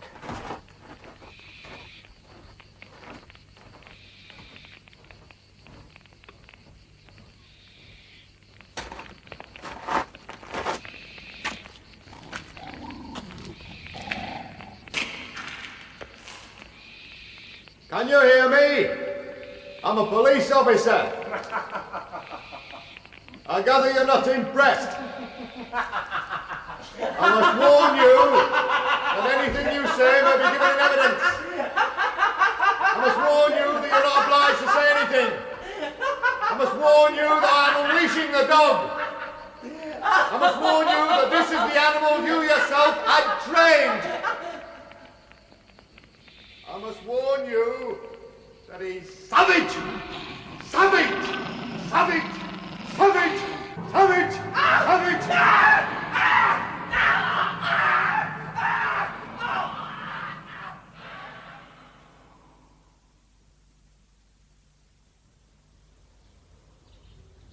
It's good to feel the wind up here. I shall miss it. You'll come back? Oh, it's not likely, though perhaps. Where are those two? Oh, they're playing hide-and-seek with that gormless pup of theirs. It's good to see them like that again. Getting that pup for her was a stroke of genius, Sergeant. I wondered for a while if they'd ever want to face a dog again. Mind you, as soon as I saw the thing, I knew he was right. Saddest, most unfierce-looking mutt I've ever seen. She fell for him straight away. Love at first sight. For both of them. What a capacity for recovery this weaker sex has. Mrs. Leslie looks as if spilling tea at the vicarage was the gravest trouble she'd ever known. Only because she was drugged. He couldn't move her out to the Abbey without giving her an FD dose. He kept her sane. In the same way, Pam's being hypnotised cushioned the shot for her, too. When did you realise what they'd done? When your superintendent showed me the dossier on Belias. He was highly qualified professionally, and it included a list of his works. The one title stuck out. A Technique of Hypnotic Therapy. Well, everything became obvious then. Post-hypnotic suggestion is hard, incontestable fact. It works, and certainly worked with Pam. She undid the bolts that night in the house and let the dog in. Afterwards she closed them again. Without knowing what she was doing? Yes. A part of the suggestion is an order to forget what takes place. And she was ordered to attend that shindig on Black Tor in the same way? That's right. A nice example of Belias's delight in mischief. I still sweat at nights when I think how lightly he might have escaped. Yeah. One must thank the Providence that arranged so poetically just a solution. Father! There's a small camel passed this way by any chance? If you're referring to my dog, Jamie Hughes, I'd thank you to keep a civil tongue in your head. Hey, get off, you daft haircut. Go and sit on a rabbit. Hey, come on, boy. Come on, you scruffy man. Hey, bring the dog with you. Right, you cheeky devil. Assault on the police coming up. I feel very old, Father. I understand there's a very exclusive home in this area which caters for just such a condition. Under new management, I'm happy to say. He was on a good thing, wasn't he? They had to have money to be there at all. And then that very special welcome for those with no relatives. With a lucrative racket like that, looking back on it, it's easy to see him as just another murderer for profit. Is that all it was? Were all the trimmings just Just extra kicks. Well, perhaps that's how it started, and certainly in daylight that's how it seems. But remember the night at the Abbey? However it began, somewhere along the line he'd become a believer. Then it was all real. You saw his face that night. His arena of crime was no longer society. It was as wide as eternity. Was he beyond redemption, Father? Can one be? It occurs to me sometimes that the ones like him, who deliberately seek to be, who deliberately insult God, are in the long run merely testifying to the power of God. Father, there's something I think you ought to know. I know a policeman who's bright enough to work out that if a dog is trained to kill, it's still a trained dog. And that if one man can handle it, so probably can another. So you knew. And yet you allowed me to let them all believe it was a police dog. You can't approve. No. But thank God I'm forbidden to judge and commanded to understand. I shall pray for you both. For you with affection, for him without warmth, I'm afraid, through duty. Because it's just possible that even for him a cry does not go unheeded. Oh, it's getting chilly. Shall we go down? It'll soon be dark. But not as dark as it used to be. No, Sergeant. Never as dark as it was.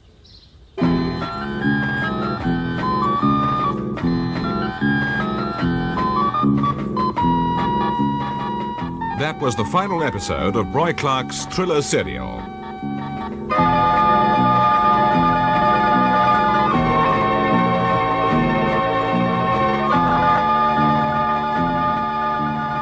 In the events at Black Tor, Bob Grant played Fr Probert, Brian Peck, Jamie, Juliet Cooke, Pam, and James Beck, the sergeant. The theme music was composed by Trevor Holroyd, and production for the BBC was by Alan Ayckbourn.